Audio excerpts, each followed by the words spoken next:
What if I told you God Himself is commanding you to get in bed right now? Not tomorrow, not later.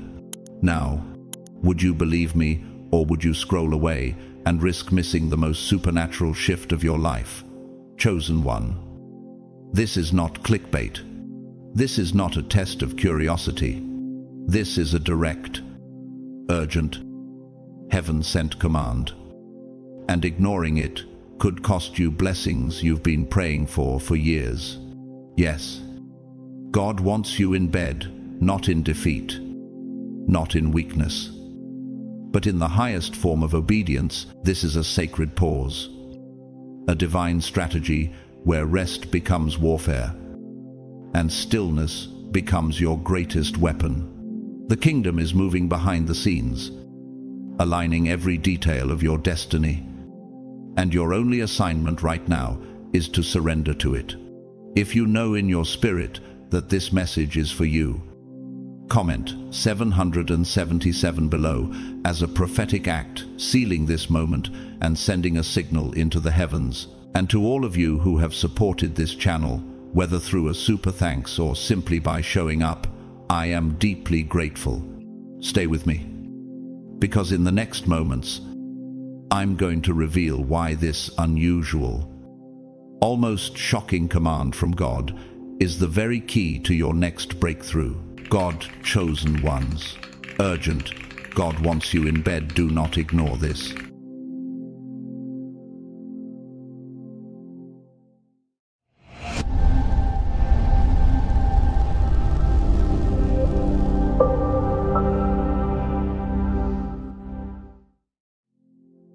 Tomorrow will not be just another day on the calendar. It will be a divine summons, unlike anything you have ever experienced. A sacred order is already sealed in the courts of heaven, carrying your name and requiring your full surrender. The command is simple, yet its weight is immeasurable. Remain in bed. Cease from your labor. Lay down every ambition, every urgent task, every impulse to push through.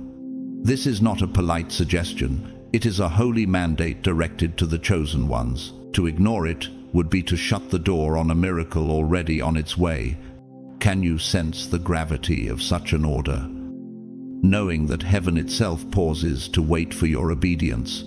Tomorrow is not about inactivity. It is about positioning yourself to receive what cannot be obtained through striving. This moment is not a delay. It is an alignment with something eternal. Scripture reminds us in Exodus 14:14, the Lord will fight for you. You need only to be still. Yet stillness is the very thing we resist. In a culture that worships productivity, choosing rest feels unnatural, even wasteful. But tomorrow, this rest is not weakness, it is warfare. Picture your body as a living temple, crafted with intricate precision by the architect of the universe. When God says to close the doors, it is not to imprison you, it is to protect you. To dim the lights is to preserve the sanctity of the inner chamber, where He will work in silence. Will you guard that sanctuary, or will you leave it exposed to the noise of the world? Every beam of that temple, every stone of your inner fortress, is meant to stand unshaken, but only if you heed His voice and keep it undisturbed. Consider the example of Corrie ten Boom, the Dutch Christian who hid Jews during World War II. She often spoke of how God sometimes shelters us under His wings to prepare us for what's ahead. Her willingness to wait in hiddenness saved countless lives. Tomorrow, you too are being asked to embrace the safety of divine concealment. You may feel the itch to break free, to get up and get moving, but the true battle is won by those who understand that some of God's greatest victories are secured in stillness. And if such stillness saved lives in the shadow of war, could it not save your destiny in the midst of spiritual warfare? Every second of your waiting will be woven into a greater deliverance you cannot yet see. In contrast, think of King Saul, anointed, chosen, but tragically impatient. When told by the prophet Samuel to wait before making the burnt offering, Saul disobeyed. Fearing delay would cost him the people's loyalty. That single act of restlessness cost him his kingdom. 1 Samuel 13:14.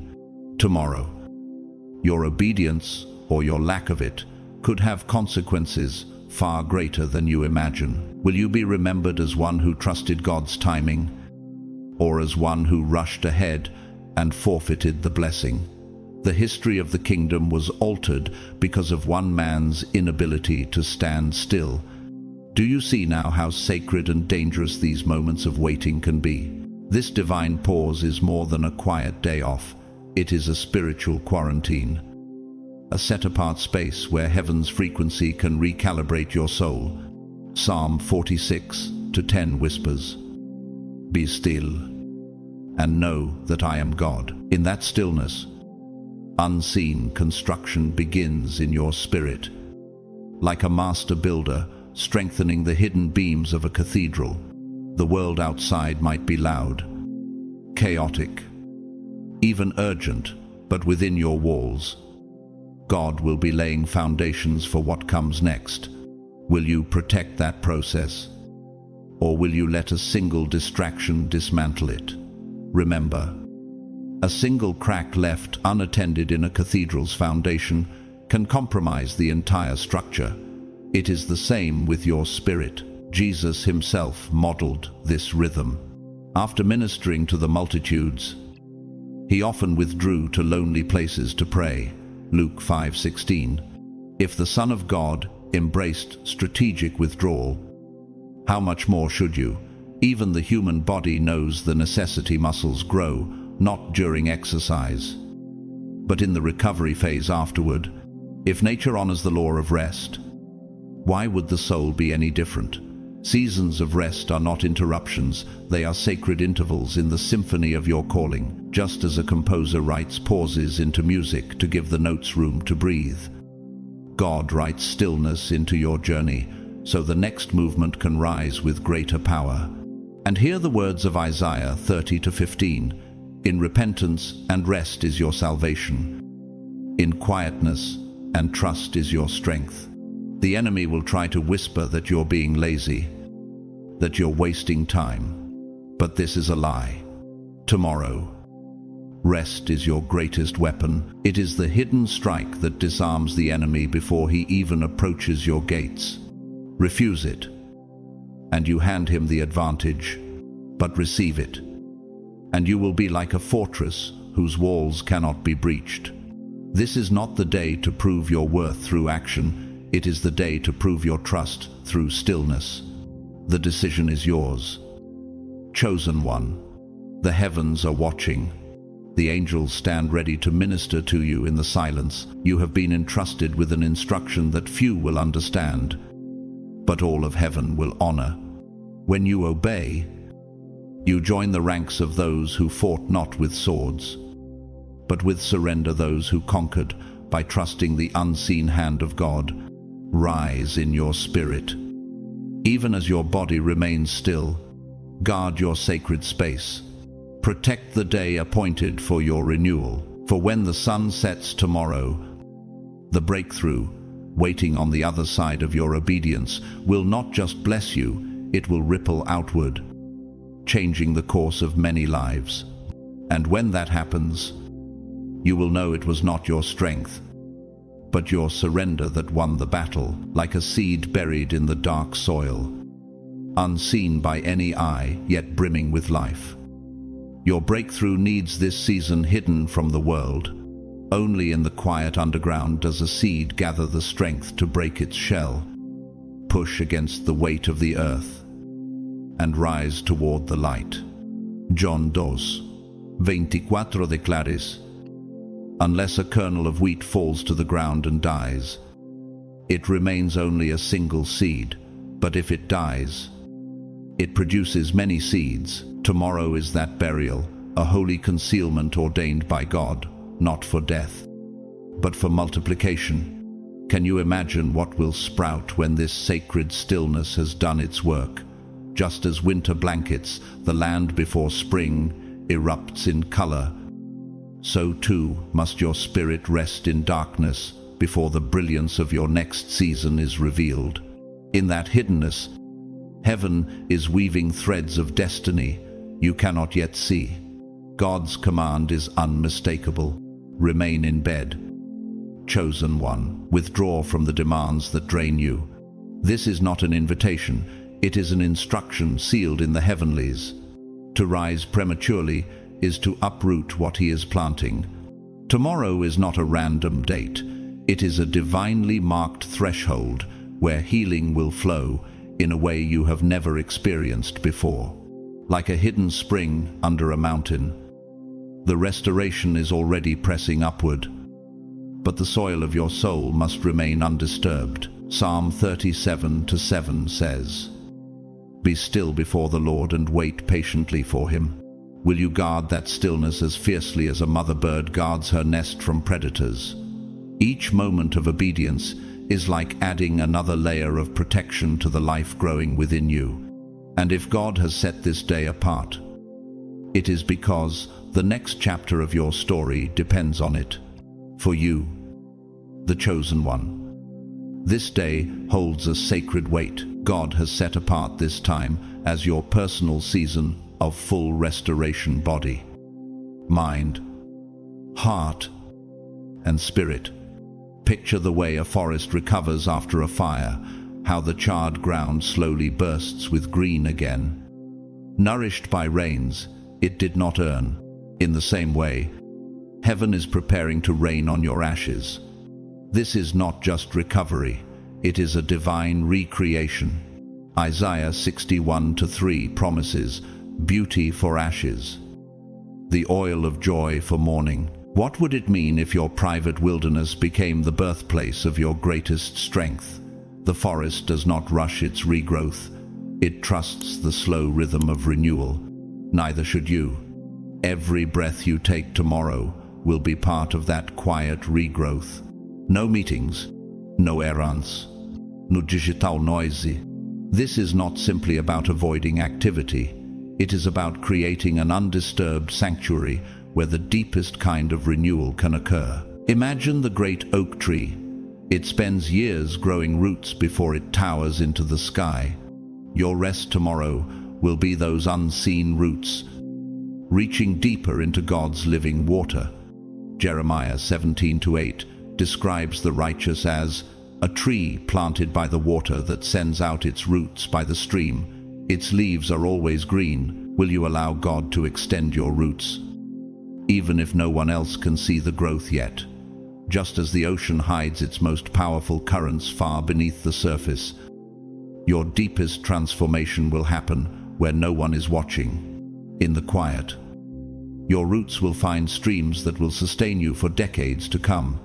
And this isn't just nature's lesson, it echoes in art and theater as well. In the medieval morality play, The Castle of Perseverance, the soul is portrayed as taking refuge inside a fortress, shielded from the world until it is ready for the final battle. Tomorrow, your bed will be that fortress. The blankets will not just cover you, they will be your ramparts. Your stillness will not be a weakness, it will be your weapon. Exodus 14 affirms, "The Lord will fight for you. You need only to be still." What victories might be forming while you are hidden in God's stronghold, in this fortress? You are not escaping the fight. You are preparing to win it. And when the gates finally open, you will emerge, not weary, but fortified. If you've been carrying invisible burdens, feeling drained beyond explanation, this is the moment God has set to lift those weights. His healing will pour over you, not as a violent storm, but as a steady, unstoppable tide washing every cell in your body, clearing the fog from your mind, and flooding your spirit with light. Think of the shoreline after a night tide smoothed, refreshed, ready for a new day. That is what tomorrow will do for your soul. This is not ordinary rest, It is God's own hand sculpting your inner world, and as the tide reshapes the coast without fanfare, so He will reshape you in ways you won't fully realize until you stand renewed. The heavens are already aligned. The timing is already chosen. Your only task is obedience. When you emerge from this rest, you will not just be restored, you will be restructured. The enemy will find that the weak places in your defenses have been rebuilt stronger than before, and when the breakthrough comes, it will carry the quiet strength of one who waited on the Lord and did not move until He said, "Rise." Let tomorrow be the day you trust His word over your own urgency. And when you rise, knowing that your stillness has shifted something in both heaven and earth. Chosen one, receive this with the gravity it deserves. Sleeping all day may appear to be the most passive of acts, but in the architecture of heaven, it is one of the most structurally significant moves you can make. Just as a master builder halts all construction to let the newly poured foundation cure, God is commanding you to cease movement so that the framework of your spirit can solidify under His hand. Hebrews 4:10 says, "For anyone who enters God's rest also rests from their works, just as God did from His." Could it be that by closing your eyes, you are engaging in the most active form of trust heaven recognizes when the foundation of a cathedral is left to set undisturbed? It gains the strength to hold generations of worshippers. Likewise, your stillness now will bear the weight of future assignments. The silence you step into tomorrow is not emptiness. It is a holy chamber where God's blueprint is being etched into the walls of your soul. When you surrender control, you are engaging in a spiritual law that operates like resonance in physics, your heart frequency aligning with the divine frequency until they move in perfect harmony.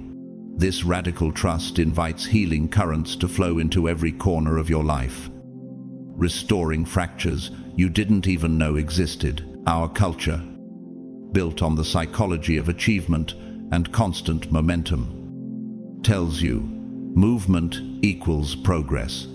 Yet God flips the script entirely. Isaiah 30:15 declares, "In quietness and trust is your strength." Could it be that by resting, you are building a stronger structure in the unseen than any visible effort could achieve? The same way a tuning fork must be still before it can resonate purely, your soul must be quiet to vibrate with heaven's exact pitch. Even the smallest agitation can distort that resonance, which is why your obedience tomorrow is not just recommended, it's essential. This isn't laziness, it's a power move in the kingdom. In warfare terms, it is the ceasefire that allows reinforcements to reposition for victory. In the pacing of an intense symphony, it is the sudden, deliberate pause before the music returns with overwhelming force. By simply closing your eyes and yielding to this divine pause, you align yourself with an energy greater than anything your striving could summon. Psalm 23:2-3 reminds us, "He makes me lie down in green pastures. He restores my soul." Are you willing to believe that this restoration requires your stillness more than your action? Picture an archer pulling back a bowstring. The pause before release determines the precision of the arrow. Your day of rest is that sacred draw, building tension for a strike that will land exactly where God intends. History holds examples of those who understood this paradox. George Washington Carver, the scientist and inventor, was known for withdrawing into quiet reflection before making breakthroughs that changed agriculture forever. He once said, "I never have to grope for methods. The method is revealed the moment I am still." Your bed tomorrow is not a place of withdrawal. It is a laboratory where heaven will conduct experiments in your soul that will yield results far beyond this day. And those results will stand like an unshakable tower against every storm ahead. Just as a telescope requires perfect stillness to capture the faintest light from distant galaxies, your spirit requires perfect stillness to receive revelations from the far reaches of heaven. Carver's genius wasn't born from chaos. It was born from quiet alignment. The same alignment God is inviting you into. Jesus understood the necessity of this rhythm. He withdrew to solitary places, not because he was avoiding his mission, but because the mission required replenishment. Mark 6:31 tells of him saying to the disciples, "Come with me by yourselves to a quiet place and get some rest." Your day of rest will be your altar, a point of convergence where faith, obedience, and healing meet. But altars must remain undisturbed. For the sacrifice to be accepted, could the smallest distraction, one phone call, one text be enough to scatter the sacred work God is doing in you? Imagine a sculptor chiseling marble with perfect precision. One sudden jolt could shatter hours of delicate work. Protecting your rest tomorrow is protecting the masterpiece He is shaping in you. Phones, social media, conversations, even small chores, these may seem harmless, but they function like microfractures in structural engineering. Tiny cracks, left unattended, can compromise the integrity of an entire building. The divine recovery you're about to experience is as delicate as a bone setting in place. Move too soon, and the alignment will be lost. Ecclesiastes 3:1 reminds us, there is a time for everything, a time to heal. If you treat this as just another day, you will miss the moment the architect of your soul designed specifically for your restoration. The engineer doesn't rush the curing of concrete. The surgeon doesn't rush post-operation recovery. Why should you rush the moment God Himself has scheduled for your renewal? The choice is before you. Fight against the divine blueprint, or submit to it fully. If you obey, tomorrow will not merely be a day of sleep. It will be a structural reinforcement in your destiny, an invisible but permanent strengthening of your calling. When you rise, you will not simply be rested, you will be recalibrated, recentered, and resonating with the precise frequency of heaven's will. And when that happens, no storm, no enemy, no false narrative will be able to dismantle what God has fortified within you, like a fortress restored stone by stone. Your life will stand unshaken in the days ahead. The pause you choose today will be the stability you stand on tomorrow. Distractions are like tiny fractures in a great wall, barely visible at first, but eventually capable of toppling the entire structure if left unchecked. They are the silent thieves of destiny, robbing you not in loud crashes, but in subtle compromises that feel harmless in the moment. If you choose busyness over stillness, the consequences will not simply delay your breakthrough, they could dismantle months, even years, of spiritual progress. Proverbs 4:25 instructs, "Let your eyes look straight ahead. Fix your gaze directly before you." Could one glance toward distraction be enough to undo the healing God is preparing for you? Imagine an ancient fortress left with just one small gap in the wall. The enemy needs no larger opening to invade. This is your once-in-a-lifetime invitation to step out of the noise of the world and into God's sacred healing space. And heaven is watching to see how you will respond. The invitation will not come again in the same way. At the same time, it is unique, unrepeatable, and sacred. The cost of distraction is high, but the reward of obedience is beyond anything you can imagine. Psalm 37-34 urges, "Wait for the Lord and keep His way, and He will exalt you to inherit the land." Guard your attention fiercely, for your focus is the gatekeeper of your restoration. This is your chance to experience divine renewal, at a level few ever receive? Will you let the world's noise drown out heaven's whisper? Every moment you spend guarding your focus is like tightening the bolts on a bridge before heavy traffic crosses. It ensures that what's about to come can be carried without collapse. Preparation is not a minor step.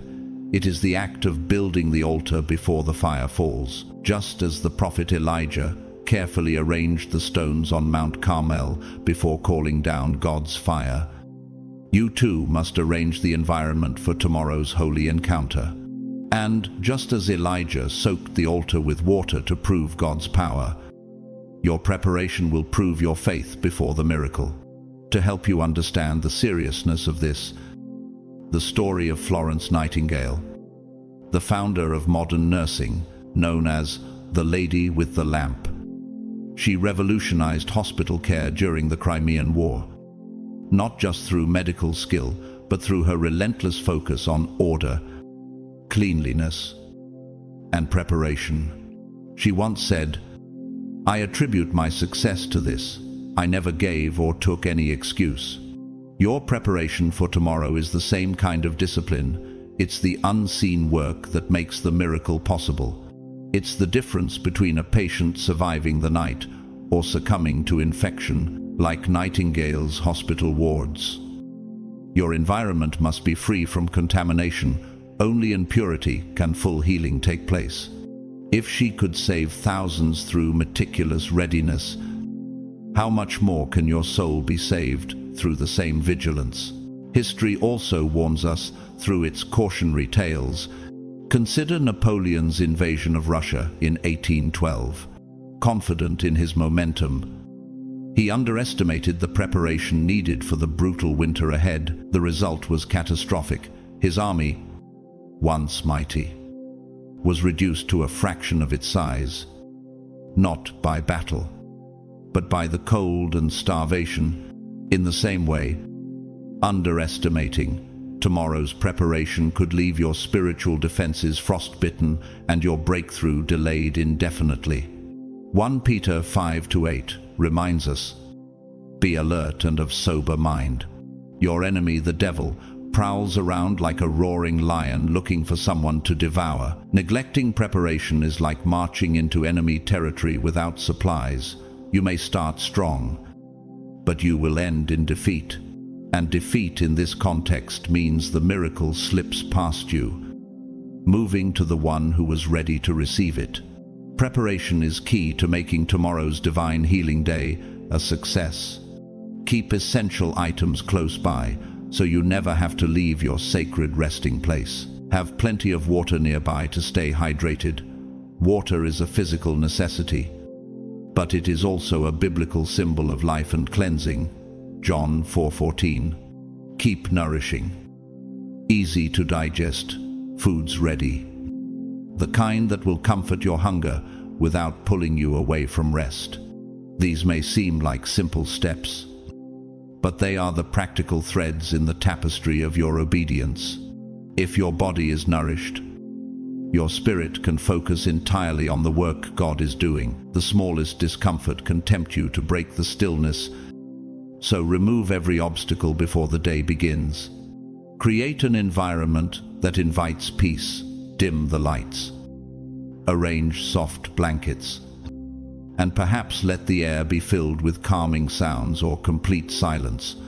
Make your bed a sanctuary, not just a place to sleep, but a consecrated altar where heaven and earth meet. Set your phone to Do Not Disturb. And if possible, let those around you know that you will be unavailable. This is not rudeness. It is reinforcement of the sacredness of the moment. Matthew 6:6 says, "When you pray, go into your room, close the door, and pray to your Father, who is unseen." The closed door is your shield. The dim light is your sacred lamp. And the silence is the atmosphere where heaven moves most powerfully. Guard this space as if it were a holy relic entrusted to you for a single day. Will you treat your sacred space as a daily necessity or as a luxury you visit only when convenient? Think of this as preparing for a spiritual ceremony where every detail matters. The priest in the temple did not approach the altar casually. Every robe, every vessel, every candle had to be placed with intention. So too, your preparation is a sign to heaven that you are expecting God to move. Every glass of water you place beside you, every blanket you fold over your body, every notification you silence is part of your offering. And when He does move, you will know it was not by accident, but by design, that your obedience built the space for His miracle to rest. This day will become a testimony you tell in years to come. A story of how one day of perfect rest changed everything. Your preparation is more than a checklist. It is the soil in which tomorrow's miracle will take root. By arranging your surroundings thoughtfully, you are creating the same kind of controlled environment a gardener prepares before planting rare and fragile seeds. The soil must be rich, the weeds removed, and the ground softened to receive new life. Hosea 10:12 urges, "Break up your unplowed ground, for it is time to seek the Lord." Could it be that your dimmed lights, silenced phone, and ready provisions are the spiritual plow, breaking the hard surface of your daily routine so heaven's seed can take hold? Just as a rare orchid needs specific humidity and light to bloom, your spirit requires intentional care to unfold in tomorrow's sacred moment. Solitude might feel heavy, even uncomfortable at first, but tomorrow it will be your fiercest ally. In nature, the eagle builds its nest high on an isolated cliff, not for beauty, but for safety, ensuring that its young grow strong away from predators. Psalm 156 promises, "Whoever dwells in the shelter of the Most High will rest in the shadow of the Almighty." Will you climb to your own spiritual cliff tomorrow, separating yourself from the crowded valley of constant noise? This separation is not punishment, it is elevation, positioning you where the winds of God's breath can carry you higher.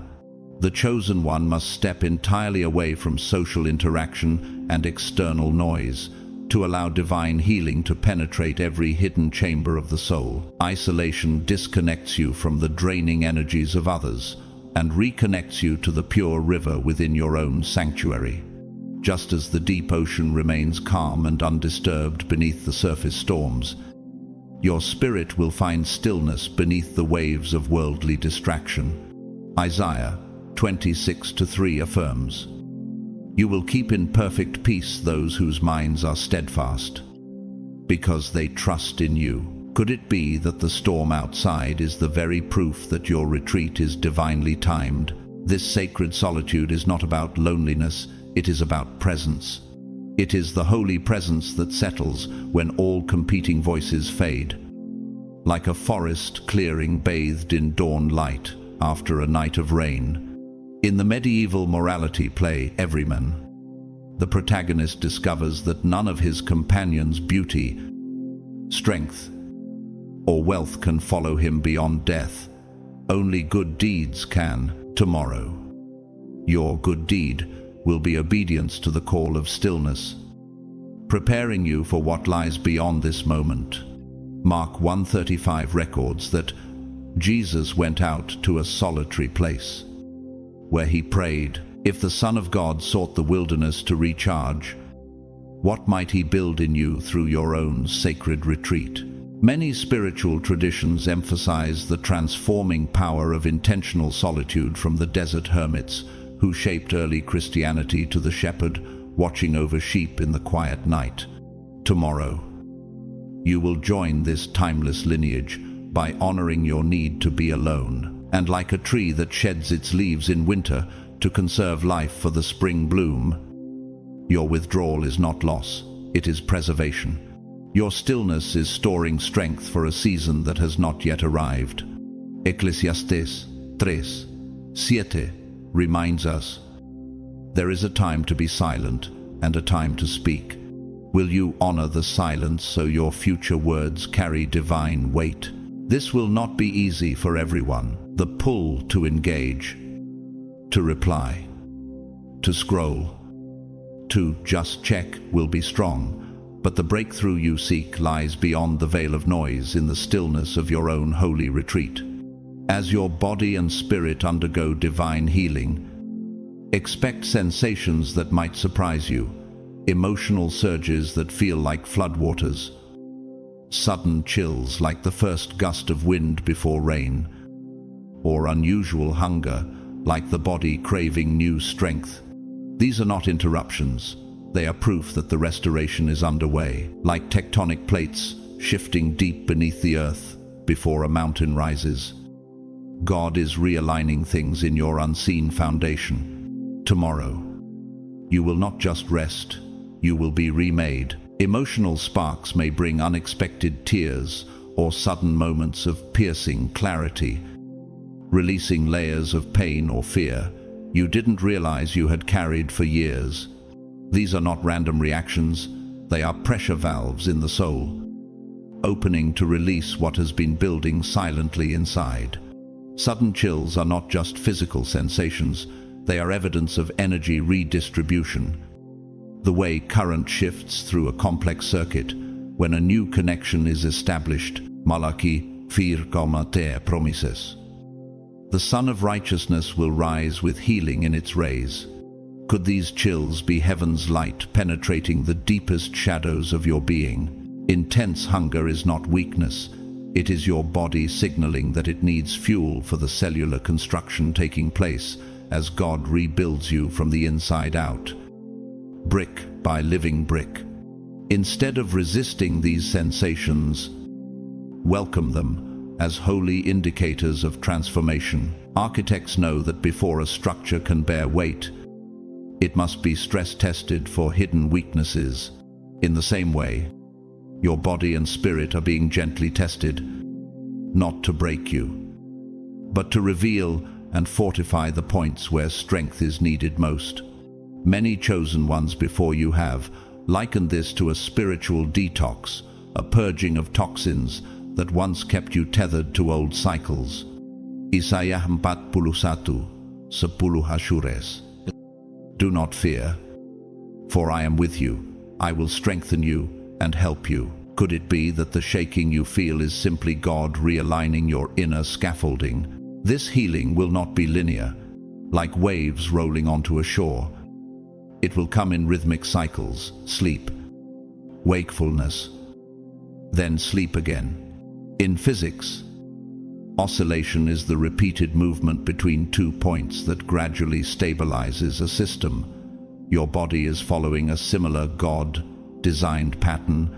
Eclesiastes 3:1 declares, there is a time for everything, a time to heal. Each time you drift into rest, you descend to a deeper layer of renewal, much like divers descending into unexplored depths where unseen treasures lie. Will you allow yourself to keep diving? Even when part of you wants to come up for air too soon, do not fight the urge to wake or shift briefly. These are transitional moments, like the interludes in a great symphony, when the music softens not because the performance has ended, but because the next movement requires a change in key. When you wake, breathe deeply. Oxygen is the fuel your body uses to repair tissues and calm the nervous system. Hydrate water is the conductor that allows nutrients and signals to flow freely. Nourish lightly, just enough to supply energy without weighing down the process. Then return to rest, trusting the rhythm as a conductor trusts the score. Psalm 127:2 reminds us, He grants sleep to those He loves. By honoring this divine pattern, you are cooperating fully with the miraculous process unfolding within you. Every patient pause, every surrendered moment, is a seed planted in the soil of your destiny. This is where patience becomes power. To help you understand, think of how Sir Ernest Shackleton the legendary Antarctic explorer, survived months stranded on the ice not by constant movement, but by mastering the art of strategic stillness. He understood that conserving energy and waiting for the right moment to act could mean the difference between life and death. Could your stillness tomorrow be the very thing that ensures you survive the spiritual winter and enter the spring God has promised? As you step into this sacred day of rest and restoration, remember, you are not walking this path alone. Archangel Michael, the mighty warrior of heaven, has been dispatched to stand guard over you. Psalm 91, 11 declares, for he will command his angels concerning you to guard you in all your ways. His presence is not distant or abstract. It is a shield encircling your spirit, a wall of light standing between you and every shadow. Heaven has not only ordered your healing, it has secured your protection while that healing takes place. Tomorrow, you do not lie in bed as the vulnerable. You lie there as the guarded, the chosen, and the prepared. It is not just a comforting thought. It is a force, a powerful, protective presence encircling your body, mind, and spirit like an impenetrable shield. Psalm 34, 7 declares, the angel of the Lord encamps around those who fear him, and he delivers them. In this sacred assignment, Michael's sword does not waver. It slices through fear, doubt, and darkness with surgical precision. Imagine him as your celestial bodyguard, silent, watchful, unblinking, standing at your side with a loyalty that cannot be bought or broken. Could it be that the reason you've felt an unexplainable peace lately is because the very atmosphere around you has been fortified by heaven's most trusted warrior? His vigilance is not passive. Michael actively intercepts every negative influence, every malicious whisper from the enemy, and every subtle distraction that could break your focus. Ephesians 6:11 reminds us to put on the full armor of God, so that you can take your stand against the devil's schemes. In your moments of weakness, when the urge to get up, check your phone, or wander from your rest creeps in, his strength presses into your spirit like a wall that will not yield. His role is to keep you anchored in obedience, because the miracle God is working in you cannot be completed if you keep stepping away from the altar. If Michael stands watch over the gates of heaven itself, Revelation 12:7-8, will he not also stand guard over the doorway of your healing? History offers us glimpses of this same kind of unwavering protection. Harriet Tubman, the former slave who became a conductor on the Underground Railroad, led dozens to freedom through hostile territory. Often under the cover of night, she spoke of following divine guidance, like a shield, hearing God's voice direct her steps, turning down one path and avoiding another, always just beyond the reach of danger. Like Harriet's midnight journeys, your bed tomorrow will be more than furniture. It will be a fortress cloaked in angelic presence. In that place, anxiety will dissolve, and peace will flood in, not because danger has disappeared, but because the shield is stronger than the attack. But we also learn from the failures of those who ignored the protection offered to them. Take King Zedekiah of Judah, who was warned by the prophet Jeremiah to surrender to God's instruction during the Babylonian siege, Jeremiah 38:17. His refusal to obey left the city breached, the temple burned, and his own life in chains. Disobedience didn't just cost him his throne, it cost his people their sanctuary. In the same way, stepping out from under God's covering tomorrow, even for a moment, risks dismantling what has taken days, months, or even years for heaven to prepare in you. Will you, like Zedekiah, Gamble with the walls that protect you, or will you remain where safety has been assigned? Many who have walked this path before you have testified to the moment the atmosphere shifted, when fear evaporated and courage rose without explanation. Isaiah 41:13 says, "For I am the Lord your God, who takes hold of your right hand and says to you, 'Do not fear, I will help you.'" These moments are not random. They are Michael's presence pressing closer, sealing every breach, holding back every shadow. Your healing is not exposed to the chaos of the world. It is being carried out in a sealed chamber, guarded by the warrior who has never lost a battle. You are not just protected, you are strategically defended. No force in the physical or spiritual realm can penetrate what God has assigned Michael to guard. This is more than safety. It is a guarantee that the miracle will reach completion if you remain in position. The only variable left is your choice.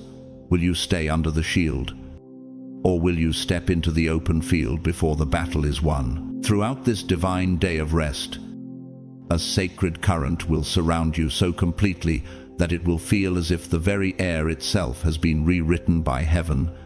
It is not just warmth, it is the same kind of gentle heat that lingers on a mountainside when dawn's first light breaks over the horizon. Steady and unstoppable. Psalm 84:11 says, "For the Lord God is a sun and shield, the Lord bestows favor and honor." Could the radiance you sense tomorrow be the same light Scripture promises to those who trust Him? It will seep into your skin the way spring rain soaks thirsty soil, saturating every dry place until life stirs again. You may not see the roots beneath the surface, but they are already absorbing heaven's water. This heavenly energy is not passive, it is alive. It moves through you like the steady heartbeat of the ocean, unseen, yet unceasing, pushing out what does not belong and drawing in what sustains. Isaiah 58:11 declares, "The Lord will guide you always. You will be like a well-watered garden, like a spring whose waters never fail." Will you allow yourself to become that garden, letting His streams run freely without dam or blockage? You may feel waves of peace rolling through you, as rhythmic as wind sweeping across a field of wheat, bending every stalk into harmony. At other times, a soft hum, almost like the vibration of a hive alive with purpose, may echo beneath your skin, signaling that the work is underway. These are not random sensations. They are signs that the divine realm is touching you directly. In the 14th century English play, The Harrowing of Hell, Christ's light shatters the gates of darkness to rescue the righteous. It is portrayed not as a violent blaze, but as an unrelenting, all-penetrating glow. Tomorrow, that same kind of light will not break into a dungeon, it will break into your very being, dismantling the shadows that have lingered too long. 2 Corinthians 4-6 affirms, "For God made His light shine in our hearts to give us the light of the knowledge of God's glory." Could it be that every flicker you see, every shimmer in your vision, is heaven's torch passing through your soul? This is your holy invitation to rest without reservation, knowing you are cradled in God's own hands. It will feel like being wrapped in a divine cocoon, soft, protective, and impenetrable to anything that would harm you. Just as a caterpillar surrenders to stillness within its chrysalis, trusting an unseen process to shape its wings, you too must yield to the mystery of your transformation. Exodus 3:13 promises, "My presence will go with you, and I will give you rest." Will you trust that this stillness is not an interruption to your life, but the birth of your new form? This powerful presence will not falter, it will remain steady, like the moon holding its place in the sky through tides, storms, and seasons. Its constancy is deeply personal, tailored to you in a way no one else can experience. It will remind you that your healing is not simply physical, it is the complete rewiring of your soul, the planting of seeds that will bear fruit in ways you cannot yet imagine. And as you surrender fully to this holy current, one of the earliest signs of your restoration will appear on your skin, not just as a change in appearance, but as a living testimony that heaven has touched earth in you. You may begin to notice a new softness, a luminous glow, or even a youthful elasticity returning as your skin flushes with renewed life. This is not mere cosmetic change, it is the visible architecture of your healing. Like the restoration of a cathedral facade after centuries of erosion, revealing carvings that had been hidden under soot and time. Psalm 34:5 declares, "Those who look to him are radiant, their faces are never covered with shame." Could it be that what you see in the mirror is not just improved skin tone, but the reflection of a soul freed from shadows, just as the morning sun floods a valley after a long night? Your skin will bear the light of an inner sunrise that no darkness can withstand.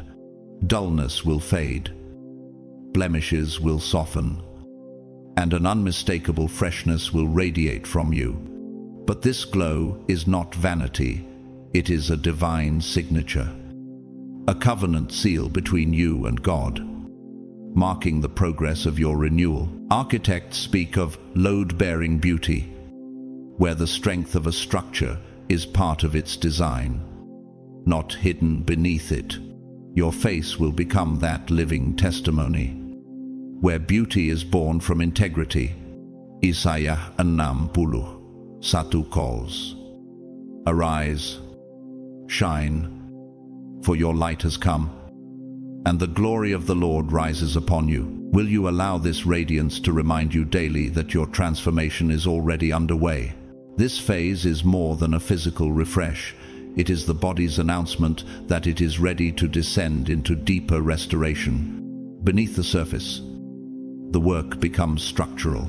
Your muscles, once fatigued, will begin repairing and rebuilding with divine precision, like a suspension bridge being restrung cable by cable until it can bear greater weight than before. In the language of physics, this is resonance, your body finding its perfect frequency again, each fiber vibrating in harmony with the life God is breathing into it. Psalm 138:3 says, "When I called, you answered me, you greatly emboldened me." Could the strength you begin to feel be heaven's direct reply to your surrender? You may feel this renewal as a loosening of old tension, stiffness melting like ice under the first warmth of spring. A gentle surge of energy may flow through your limbs, awakening strength that was not lost, but lying dormant. This is no ordinary recovery, it is a sacred recalibration. Just as a master clockmaker realigns the gears so the mechanism can keep perfect time, the Spirit is aligning every system in your body to work in unison again. The late American neurosurgeon, Dr. Ben Carson, once remarked that the human brain and body have incredible God-given ability to heal and adapt when given the right conditions tomorrow. You are stepping fully into those conditions. Every movement you make in the days ahead will carry this newly restored strength. Even if you remain in rest now, your body is quietly in training, preparing for the day you will rise, walk, and stand taller than ever before. This phase is the quiet before a storm, not of destruction, but of renewal. In sports psychology, they call it the still point before the surge. When an athlete's body draws in energy right before an explosive movement. Isaiah 13:13 promises, "Those who hope in the Lord will renew their strength. They will run and not grow weary. They will walk and not faint." Will you embrace this sacred pause? knowing that strength is gathering unseen, ready to flood your life in its appointed moment. It prepares you to step back into your life, not as you were before, but as someone recharged with a strength the world cannot explain. You will feel God pouring fuel into every chamber of your being for the challenges ahead, for the assignments He has already written into your story. Philippians 4:13 declares, I can do all this through Him who gives me strength. Could it be that the next season of your life is not simply about survival, but about rising to take territory you once thought was lost? From this day, you will rise renewed, powerful, and unstoppable, not because of your own willpower, but because heaven has rebuilt you from the inside out. Perhaps the most awe-inspiring part of this divine healing will be how it rewinds more than just fatigue.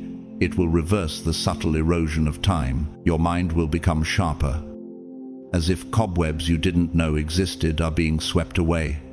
Romans 12:2. Be transformed by the renewing of your mind. This is not merely mental clarity, it is the rekindling of vision, memory, and creativity. You may notice the mental fog lifting, replaced with fresh ideas and insights that almost feel too vivid to be your own. Could it be that God is not just restoring what you've lost, but installing an entirely new operating system within you? To see how real this can be, think of Maya Angelou, the poet and storyteller who overcame trauma, prejudice, and decades of struggle, yet continued to create some of her greatest works well into her later years. She often spoke of how each chapter of her life brought a new well of creativity and boldness. Your own renewal will carry that same spirit. You will think with the wisdom carved by years, yet move with the energy and curiosity of youth. That combination is not natural, it is supernatural. This transformation will also erase burdens you thought were permanent. The weight of past disappointments, mistakes, and missed opportunities will loosen their grip. Isaiah 3:23 promises, See, I am doing a new thing. Now it springs up. Do you not perceive it?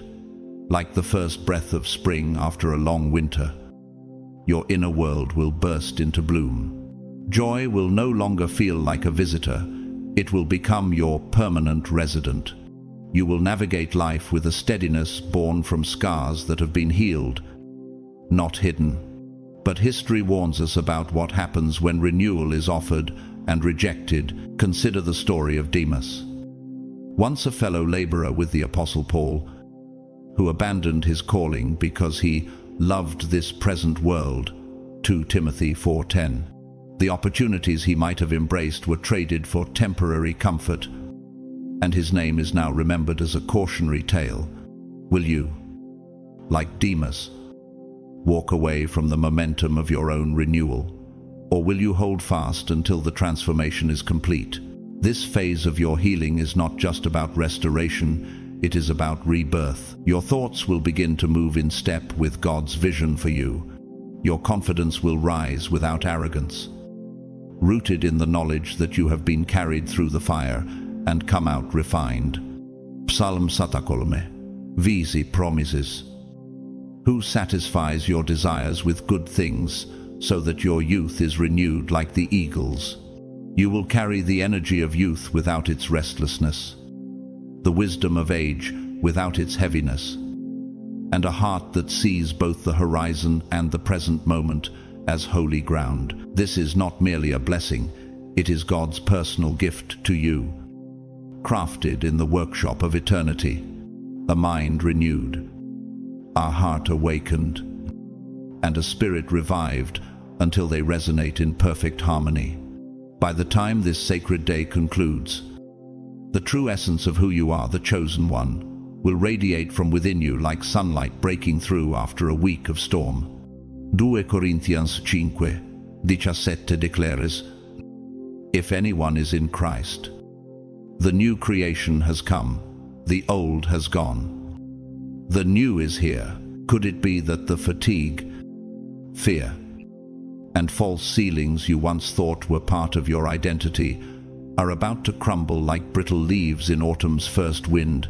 This unveiling will not remain hidden. It will spill into the physical realm, into the brightness of your eyes, the ease of your smile, and the poise in every movement you make. In nature, the monarch butterfly emerges from its chrysalis, not only transformed in form, but carrying the unmistakable colors of its destiny. In the same way, those around you will sense a shift they cannot name but cannot ignore. Matthew 5:16 urges, "Let your light shine before others, that they may see your good deeds and glorify your Father in heaven." Will you let this divine fingerprint, now illuminated, mark every step you take? People will feel it before they can explain it. Your presence will carry the calm of a mountain lake and the vitality of a river after the rains. Conversations will shift. Rooms will feel different when you enter, and hearts will turn toward the light you now carry. This is the unveiling that happens when heaven's signature becomes visible in life. It draws others not to you, but to the one who healed you. In the medieval English mystery play, The York Cycle, Christ's resurrection is depicted as light flooding a darkened world, driving away shadows with quiet authority. Tomorrow, you will stand in that same victorious light. Isaiah 60:3 promises, "Nations will come to your light, and kings to the brightness of your dawn." Could it be that your dawn is now breaking? This moment of unveiling is more than a change. It is a holy landmark, a point on the map of your life that heaven will reference again and again. The eagle does not simply stretch its wings for the sake of movement. It rises on thermals it cannot see, but trusts completely. In the same way, you will begin to walk boldly into a new identity, confident that unseen currents of divine favor are carrying you higher. Psalm 23:3 assures, "He restores my soul. He guides me along the right paths for his name's sake." Will you trust those paths, even when they lead beyond the familiar? Finally, brace yourself, not with fear, but with readiness for the eruption of your greatest breakthrough yet, the healing, renewal, and transformation you receive. Tomorrow will be the open gate into a chapter filled with blessings you cannot yet measure, divine favor you could not have earned, and supernatural growth you could never have strategized. Just as spring transforms a barren orchard into a place heavy with fruit, your life will bear abundance in health, relationships, purpose, and peace. Ephesians 3:20 declares, "Now to him who is able to do immeasurably more than all we ask or imagine, to him be glory." And when that abundance comes, it will not be a surprise. It will be the natural bloom of the seeds you allowed God to plant in the soil of your surrender. It will feel like the instant before dawn when the sky holds its breath, then, in a sudden sweep, bursts into a spectrum of golds, purples, and crimson. In architecture, this is like the moment when scaffolding is finally removed from a great cathedral, revealing the restored stonework to the world. Psalm 3:5 promises, "Weeping may stay for the night, but rejoicing comes in the morning." Could it be that your morning is already breaking over the horizon of your life? This is your divine breakthrough, a structural shift in the foundation of your being that will catapult you forward into a life overflowing with grace, victory, and momentum you cannot explain. You have been under God's preparation, like a carefully tuned instrument in the hands of a master musician in acoustics, Resonance happens when an object vibrates at its natural frequency, amplifying the sound until it fills the space. Today's stillness is God tuning you, so tomorrow's life will resound with clarity and power. Isaiah 40:29 says, He gives strength to the weary and increases the power of the weak. Will you step into this next season with the strength, clarity, and joy that even you will marvel at? Beneath the quiet surface of this day of rest, God has been storing treasures in hidden chambers of your spirit. In design engineering, these are like stress-bearing beams hidden inside the walls, unseen but essential for holding up the entire structure. Colossians 3:23. -24 reminds us that the inheritance we receive is from the Lord, not from human hands. These blessings are not arbitrary. They have been catalogued and sealed for this exact moment of surrender. Could your willingness to rest be the master key that finally unlocks them? As you yield, these divine gifts will begin to unfurl, not in a chaotic rush, but in a deliberate sequence, like the controlled ignition stages of a rocket lifting into orbit. Each stage has a purpose. One gift will lighten the weight in your heart. Another will spark an idea that redirects your future. And another will wrap you in a peace so deep you will wonder how you ever lived without it. To see this principle in life, think of Maria, a seamstress in a small coastal town who, after recovering from a long illness, spent months in quiet rest. She began to sketch designs during her convalescence, and over time, those designs became a thriving small business that supported her family and community. Maria often said it was in those silent, restful days that she heard God's clearest instructions for her life. Your current rest is carrying the same potential, an unseen incubation of ideas, favor, and opportunities that will unfold in God's perfect timing. These blessings may arrive as gentle breezes of peace, sudden sparks of joy, or moments of piercing clarity that open unseen doors. Ephesians 3:6 says, I pray that out of his glorious riches he may strengthen you with power through his Spirit in your inner being. It will be like a sacred vault opening inside you, releasing grace and favor that have been waiting, sometimes for years. For this precise hour, your spirit will feel lighter, freer, more deeply anchored to the purpose God has written for you. And here is the beauty: these blessings rarely march in with fanfare. They weave themselves subtly into your conversations, decisions, and even your thoughts, until one day you realize you are no longer the same. The transformation will be evident in the way you speak, the way you walk, the way you see possibility where others see obstacles. James Viance, septing padsmitashuresas. Every good and perfect gift is from above, coming down from the Father of the heavenly lights.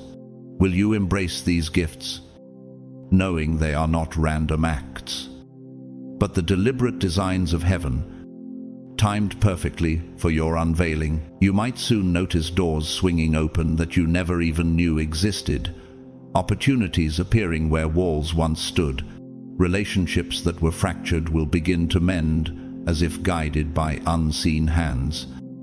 And that still, inner voice within you will speak with new clarity and authority.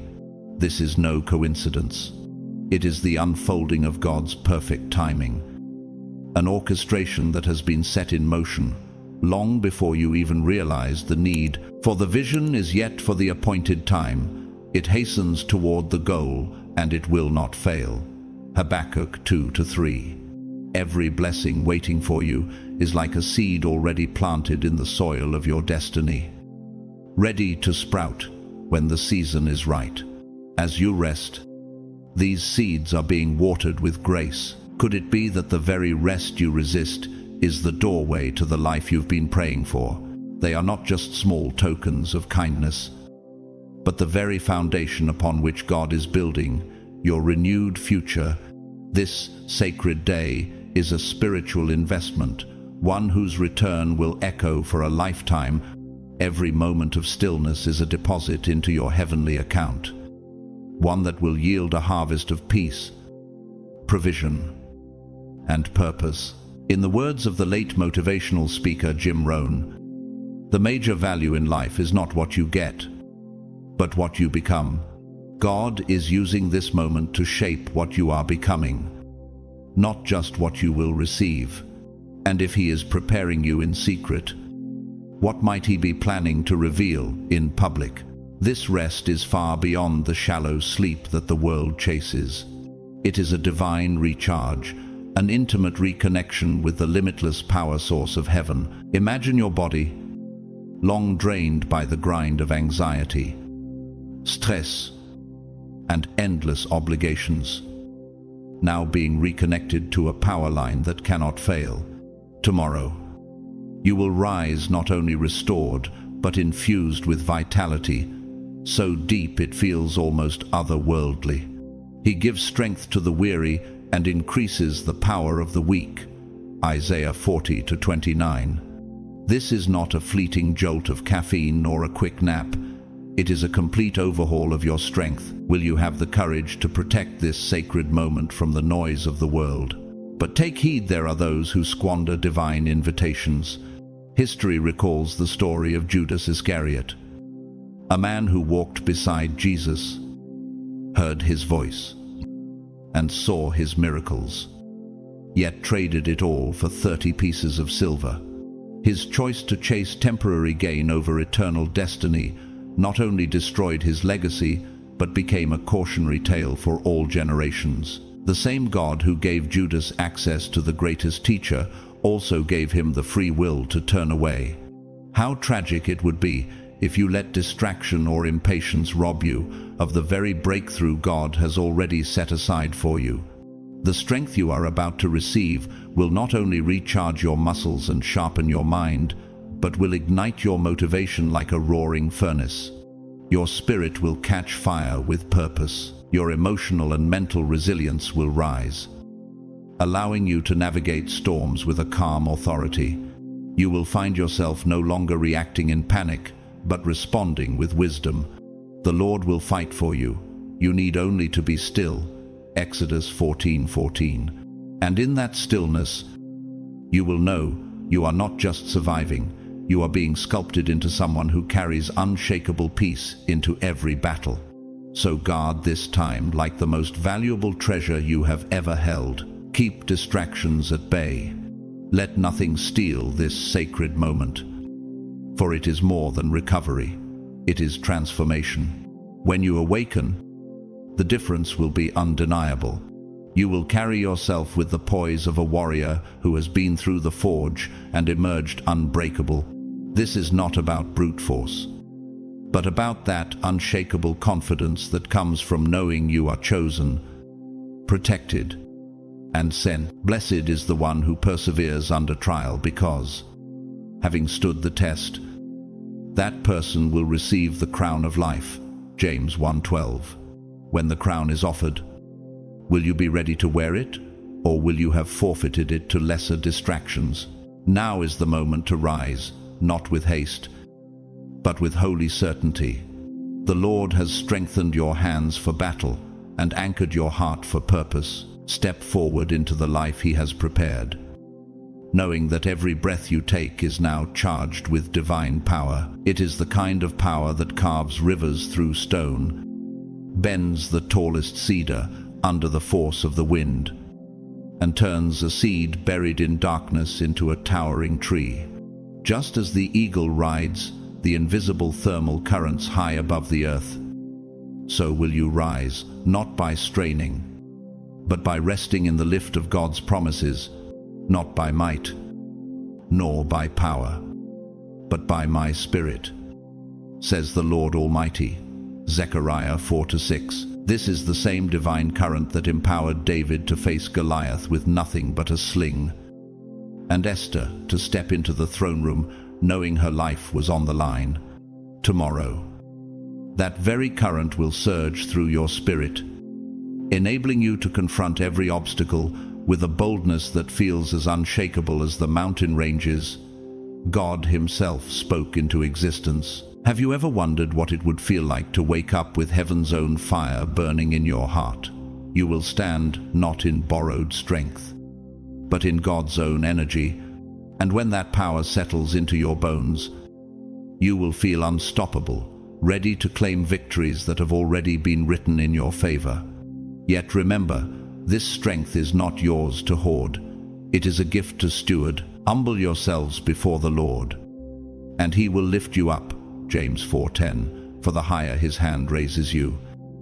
The deeper your roots must sink into humility, lest the very strength meant to sustain you becomes the weight that topples you. During this sacred day of rest, watch for the quiet fingerprints of God across your life, like the first frost tracing its silver lace across a meadow at dawn. His work is often subtle but impossible to ignore. These miracles may not shout, they may whisper. They might appear as a gentle shift in your perspective, an unexpected door creaking open, or a word from a friend that arrives exactly when your spirit needs it most. Could it be that the answer you've been seeking has been forming quietly all along? The Lord will fight for you. You need only to be still. Exodus 14:14. Because stillness is not weakness. It is the posture of one who knows the outcome is already secured in the courts of heaven. It's the same stillness captured in the ending of the modern film Hacksaw Ridge, where Desmond Doss, armed with no weapon but unshakable faith, rescues man after man under fire, driven not by human strength but by something greater. Isn't it true that the greatest victories are often born in the moments when the world least expects them? Could this be the season when your courage becomes the vessel for God's glory? When this day ends, it will not simply close a chapter, it will rewrite your entire story. This breakthrough is not just the mending of what was broken, it is the birth of a force within you that cannot be contained. Those who hope in the Lord will renew their strength. They will soar on wings like eagles. Isaiah 40:31. Like the ocean's tide, once it begins to rise, nothing can hold it back. And when you stand in that new dawn, will you be ready to walk boldly into the destiny that has been waiting for you? Many have shared accounts of moments when time seemed to slow, when they felt an unseen presence, a warmth that settled into their bones, or a series of small yet perfectly aligned events that altered the course of their lives. These are not random coincidences, they are miracles in motion. The hidden engineering of heaven at work, in the architecture of the divine. Such moments are like keystones in an arch, seemingly small, yet holding the entire structure of your destiny in place as you rest. Be attentive to these holy signatures. They are the resonance frequencies of God's voice, vibrating within your spirit in ways the human ear cannot measure. Could it be that right now, He is already setting the next chapter of your life into motion without you even realizing it? Allow gratitude and awe to fill every corner of your being. These moments are not just pleasant surprises. They are sacred milestones that mark your passage from the familiar into the extraordinary. And we know that in all things God works for the good of those who love Him. Romans 8:28. This is the divine confirmation that you are chosen, shielded, and destined for greatness. One of the most astounding promises tied to this day of divine rest is the quiet unlocking of financial doors you never even knew existed, as God restores the blueprint of your mind and the circuitry of your heart. He is also rearranging the invisible supply chains of heaven to release resources, connections, and opportunities that will elevate your life. This isn't random, it's precision timing. Like a conductor cueing each section of an orchestra to create a perfect crescendo. And when those notes align, provision flows. It may take the form of a sudden job offer, a long-forgotten debt being forgiven, or a new stream of income arriving exactly when your hands are open to receive.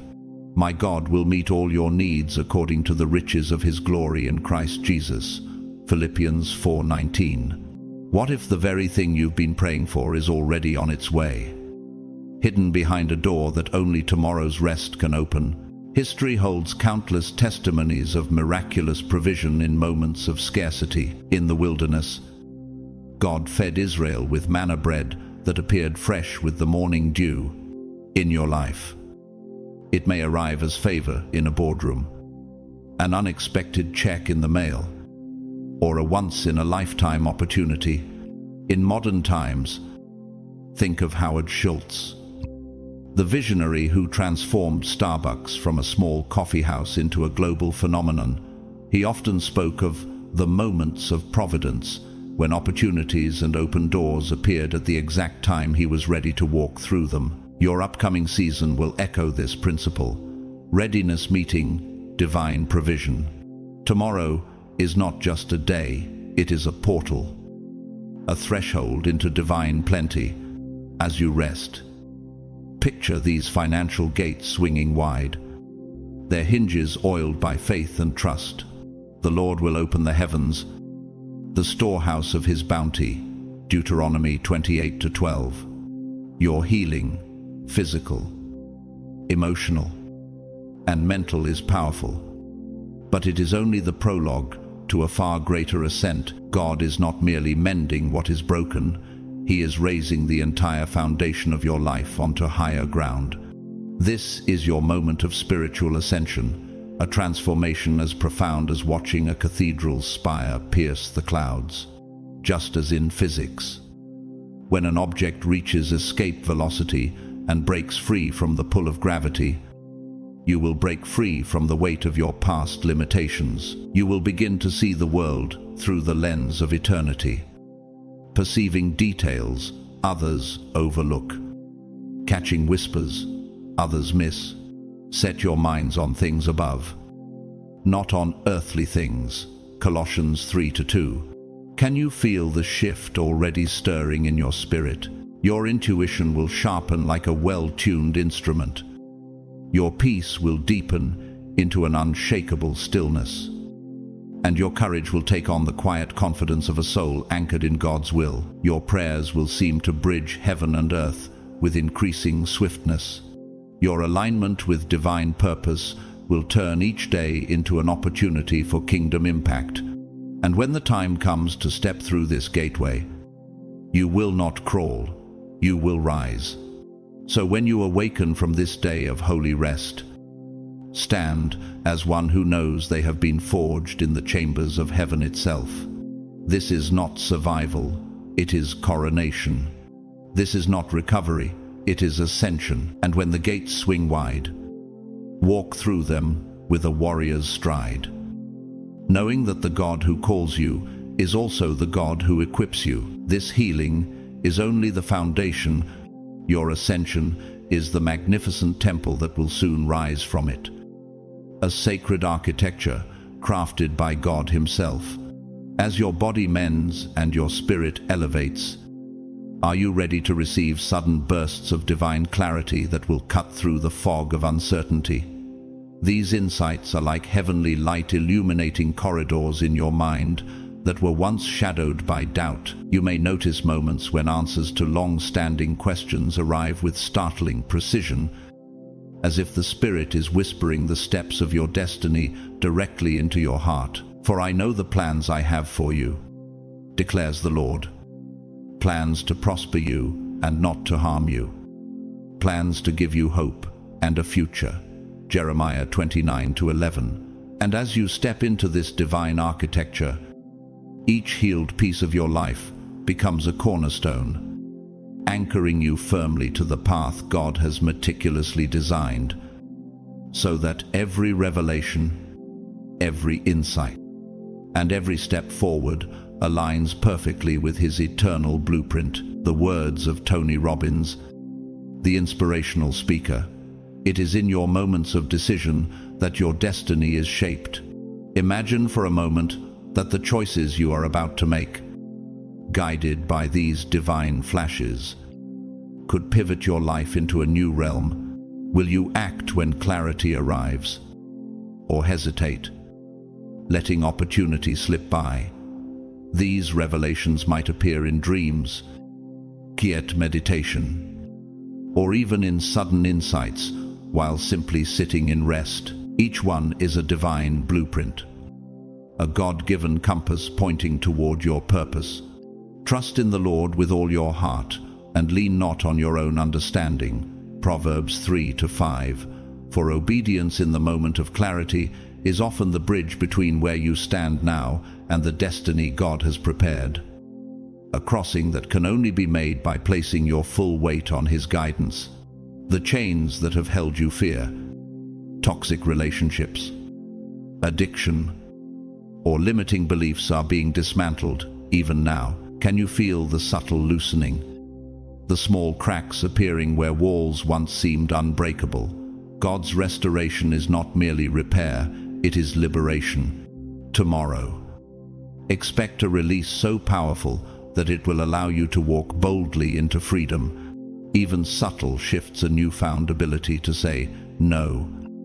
A deep conviction that old habits no longer serve. You are the harbingers of complete transformation. Think of Haman, the advisor to King Ahasuerus in the book of Esther, who plotted against God's chosen people out of pride and envy.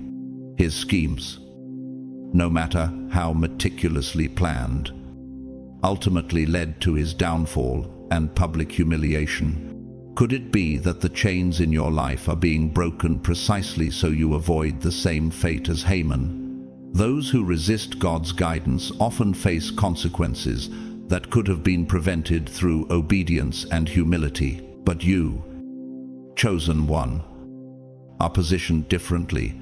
Divine hands are at work, preparing you to rise stronger, freer, and more aligned than ever before. The Spirit of the Lord is on me, because He has anointed me to proclaim good news to the poor. He has sent me to bind up the broken-hearted. Isaiah 61:1. As you rest, your soul will not only be healed, but flooded with joy and peace that transcend circumstances. Do you realize that this is not fleeting happiness, but a deep, abiding presence of God flowing through your being? Imagine the gentle river of tranquility washing away anxiety, fear, and stress, filling every cell of your body, every thought in your mind. Peace I leave with you, my peace I give you. I do not give to you as the world gives. Do not let your hearts be troubled, and do not be afraid. John 14:27. Your sleep will be restorative, your dreams inspired, and your awakening will feel like stepping into a new dawn prepared just for you. Hold fast to hope and remain receptive to this sacred process. Every obstacle, every shadow that once dimmed your spirit, is being removed by divine precision. Your chains are falling, and with them comes a freedom you may never have thought possible. Will you embrace it fully, stepping into the life God has designed for you?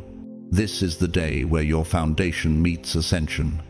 The healing is real, the liberation is near, and your joy is unstoppable. Step into it with faith, gratitude, and courage. For God is crafting a masterpiece through your life, one that will echo in eternity. Chosen one. What you are stepping into is not just another night's sleep, it is a holy appointment with the Almighty. This is the moment where heaven's blueprint for your restoration is being drawn, where the breath of God fills your spirit and aligns you for the battles and blessings ahead. Every second you honor this divine rest, you are sowing seeds that will bear fruit for years to come. Do not underestimate the weight of this call. When you wake, the chains will be lighter, the vision clearer, and your spirit stronger than it has been in a long time. This is your preparation for the next chapter, one that will require the strength, wisdom, and peace that only God can give. If this message has stirred your heart, I invite you to stand with this community of believers by liking this video, sharing it with someone who needs to hear it, and subscribing so you don't miss the next word from heaven. Leave a comment with 777 as your declaration of agreement, a sign that you receive this promise and are ready for what God has in store. To those who have supported through Super, thanks. Your generosity is a living seed in the kingdom, and I honor you deeply. To those who simply watched, prayed, and believed, your faith is equally precious in God's sight. We are all part of this divine movement, and together we rise. May the Lord bless you and keep you. May His face shine upon you and give you peace. May you wake tomorrow not only restored, but reborn in spirit, ready to walk in your calling with courage, faith, and unstoppable joy. Your time is now. Rest well, rise strong, and step boldly into destiny. God's chosen ones. Stop right here. This is not an ordinary video. This is not entertainment. This is a divine crossroad disguised as a moment on your screen. You are here not by coincidence, not by luck. Something far greater than you or I has drawn you to this exact second in time. If you're still watching, it means you've already been marked. You've stepped into what I call creator mode, a realm where destiny is not written for you, but by you. But before we go any further, let me ask, who has called you here? Is it some shadowy cabal? Some hidden powers spying on your every move? No, the truth is far more ancient and far more personal. They are not outsiders pulling invisible strings. They are the pulse of the universe itself, the breath that moves through all creation, the eternal current that flows through every soul that has ever existed. And right now, they have chosen you. If you feel that in your spirit, I dare you comment 777 below as your public declaration. And to those who have supported this channel through Super, thanks. Your generosity is felt deeply, and I bless you for it. You're not just another passerby scrolling through life. You've been activated, and now you sit in the driver's seat of your reality. But here's the real question. What does creator mode actually mean, and why will it decide your future? God's chosen ones. This video will decide your future. Only 1%. Dare to click.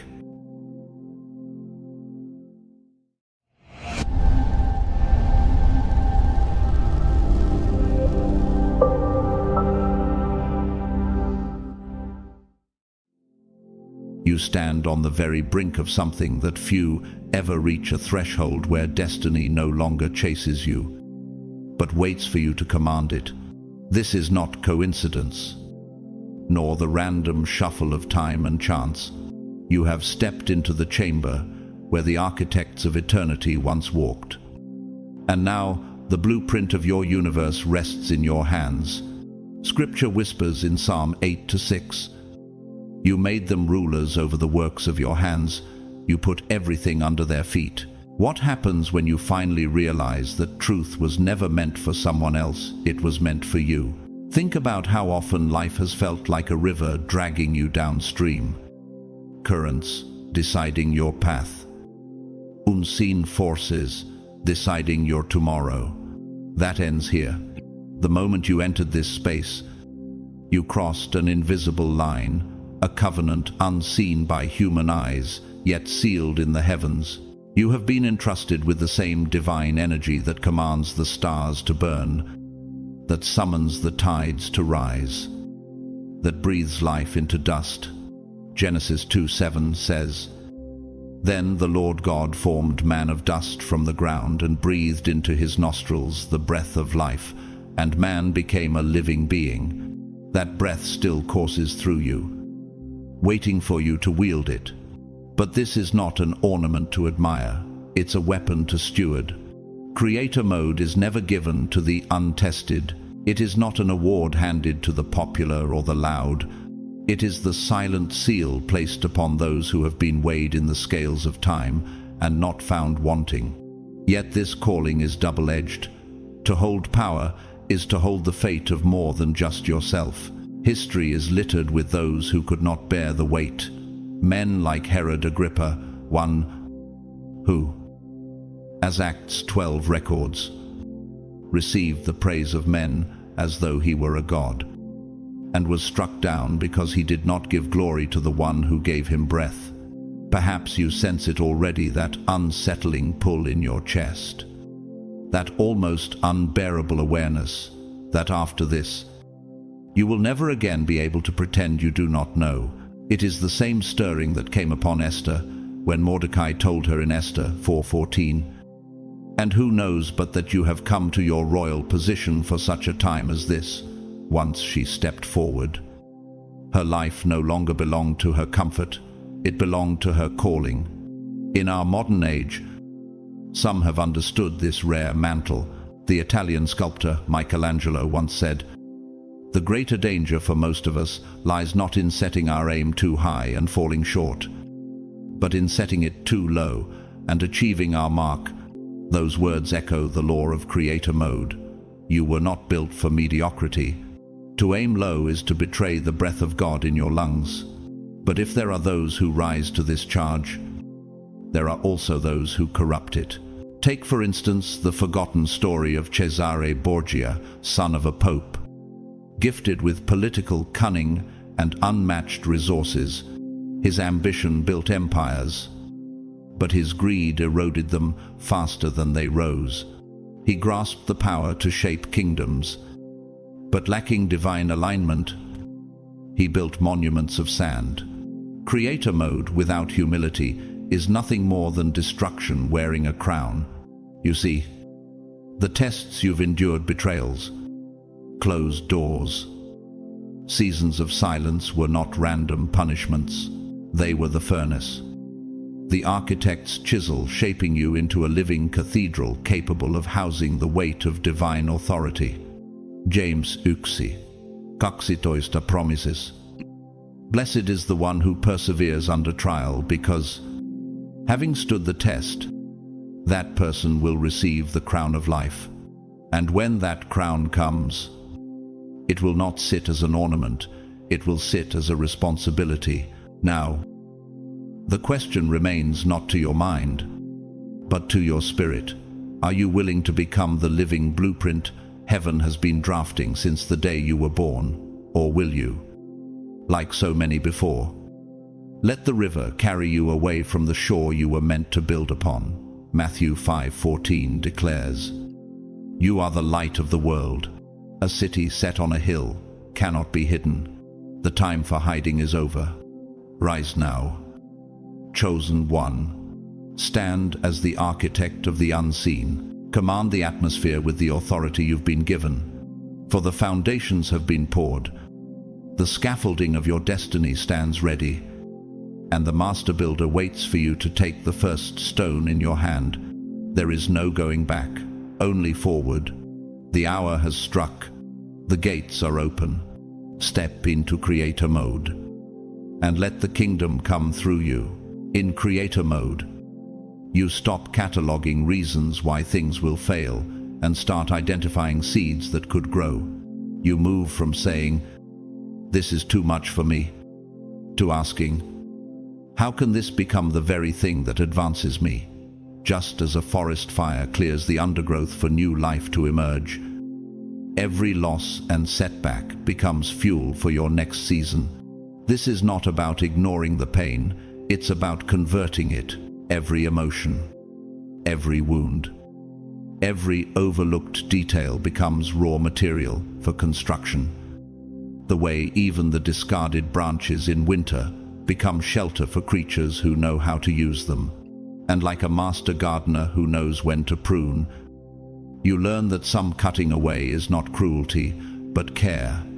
2 Corinthians 4, 17 assure us. For our light and momentary troubles are achieving for us an eternal glory that far outweighs them all. The weight you carry now will one day become the strength that keeps your foundation from cracking. And here's the beauty: you are not building alone. You are co-creating with the divine. These moments of alignment are not coincidences, they are whispers from eternity. Subtle currents that draw you toward your appointed harbor. Think of the way migratory birds travel thousands of miles. Guided by instincts they cannot explain yet, cannot ignore. You have felt this too. The phone call at the perfect time. The door that opened without you knocking. The strength that rose within you on the day you thought you had none left. Isaiah 3:27 promises. Whether you turn to the right or to the left, your ears will hear a voice behind you, saying, "This is the way, walk in it." Sometimes that voice is as gentle as the wind shifting in a sail, other times as unshakable as the tide against the rocks. And the more you learn to trust that current, the less you will fear where it's taking you. At times, these moments feel so orchestrated, they could be scenes from a play. In Victor Hugo's Les Miserables, there's a moment when the priest gives Valjean the silver that could have condemned him, instead using it to redeem him, changing the entire course of his life. Creator mode works in much the same way. What the world sees as ruin, heaven can recast as the turning point. This transformation is not about pretending the prison never existed. It's about recognizing that the key was forged in the same fire that built the chains. Genesis 50:20 echoes this truth. You intended to harm me, but God intended it for good, to accomplish what is now being done. When you look back, you will see that every twist in the plot was a rehearsal for the moment you finally stepped into your role. This is why in creator mode, nothing is wasted. Like a great river that carries both silt and gold, every experience enriches the soil of your future. You become proactive, no longer waiting for the tides to deliver you to shore. You learn to set your sails with the wind heaven provides. James 1:17 says, "Every good and perfect gift is from above, coming down from the Father of the heavenly lights." Even the storm is a delivery system for what you need. And in those storms, you find that the same waves which once threatened to drown you are now the very currents carrying you forward. Each gust of wind is no longer chaos, it is propulsion. You realize that destiny is not built in the absence of resistance, but in learning how to use that resistance as your greatest ally. Now the question is, will you move as one who believes the current is for you? Or will you cling to the rocks in fear of being carried into the unknown? The forces that align for you are ancient, deliberate, and unfailing. The gates are already swinging open. Step forward, chosen one, and co-create a reality where heaven's blueprint becomes earth's foundation. This is your appointed time, not to survive, but to reign. Hebrews 10:35, -36 urges. So do not throw away your confidence. It will be richly rewarded. You need to persevere so that when you have done the will of God, you will receive what He has promised. The waters are rising, the wind is shifting, and the call has gone out. Stand up. Take the oars in your hands. Let the voyage begin. The right person, the right opportunity, the right idea. It did not appear by random drift, but at the precise intersection of timing and preparation. That moment was not an accident. It was a deliberate alignment, as if the invisible scaffolding of heaven shifted to place the stone directly in your hands. Proverbs 16:9 reminds us, In their hearts humans plan their course, but the Lord establishes their steps. This is the universe's way of saying, "We are with you, keep moving forward." The question that now rises like a tide is this: how can you be certain you are truly moving with this universal current and not simply swimming in circles of your own making? How do you know the hand guiding you is not your own illusion? You can tell you are in alignment when progress carries the rhythm of resonance, when your actions feel like notes struck in perfect harmony with a grander composition. This does not mean the score will be free of dissonant chords. It means you will feel the resolution even in the tension. In creator mode, you move through challenges as a ship cuts through water, shaped by both the wind and the architect's design. The resistance of the waves no longer feels like opposition. It feels like the structural load that keeps your vessel balanced. Isaiah 26:3 says, "You will keep in perfect peace those whose minds are steadfast, because they trust in you." This peace is not passive. It is engineered like a cathedral's arch, distributing the weight evenly so that it can rise higher without collapsing. Many stumble here because they mistake control for stability. They grip the blueprint so tightly that the ink smears, forgetting that the master builder sees beyond the page. They force the walls to rise before the foundation has set, and then wonder why the structure leans. In physics, this is like trying to force resonance at the wrong frequency. It shatters instead of strengthening. True alignment is about setting your intention, acting with precision, and then stepping back to allow the unseen forces to do their work. It is the moment between plays in a great match, the silence before the crowd erupts when every muscle is ready. But no one rushes, because the timing is sacred. When your moment comes, will you trust the sacred timing or try to seize it before it's fully yours? In the modern world, some have mastered this art. The legendary conductor Herbert von Karajan once said, "The art of conducting consists in knowing when to stop conducting to let the orchestra play."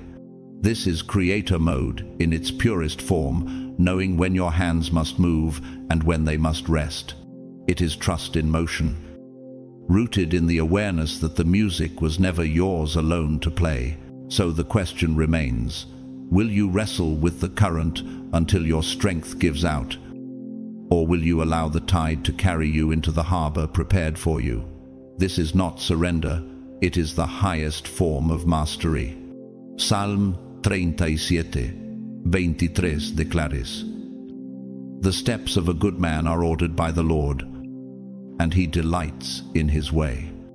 Step into that order, loosen your grip on the illusion of control, and take hold of the unshakable truth that heaven's architecture is already complete. You are simply walking the halls. The gates are open. Rise now, and let the symphony play. While many spend their energy asking how to create, the deeper question, the one that determines the true reach of your power, is why. Your why is the engine of every vision, the heartbeat that sustains it. When the process grows heavy, why do you desire to manifest what you dream? Is it to feed the hollowness of pride? To silence critics? To climb a pedestal for your own applause? Or is it because something within you burns to build what will outlive you? To plant seeds whose fruit will feed people you may never meet? 1 Corinthians 10:24 urges, "No one should seek their own good, but the good of others." The universe aligns with the latter, not the former. And when that alignment happens, even the smallest act can become a spark that ignites change far beyond your own horizon. When your creations are woven into the fabric of a greater good, their strength multiplies beyond your reach.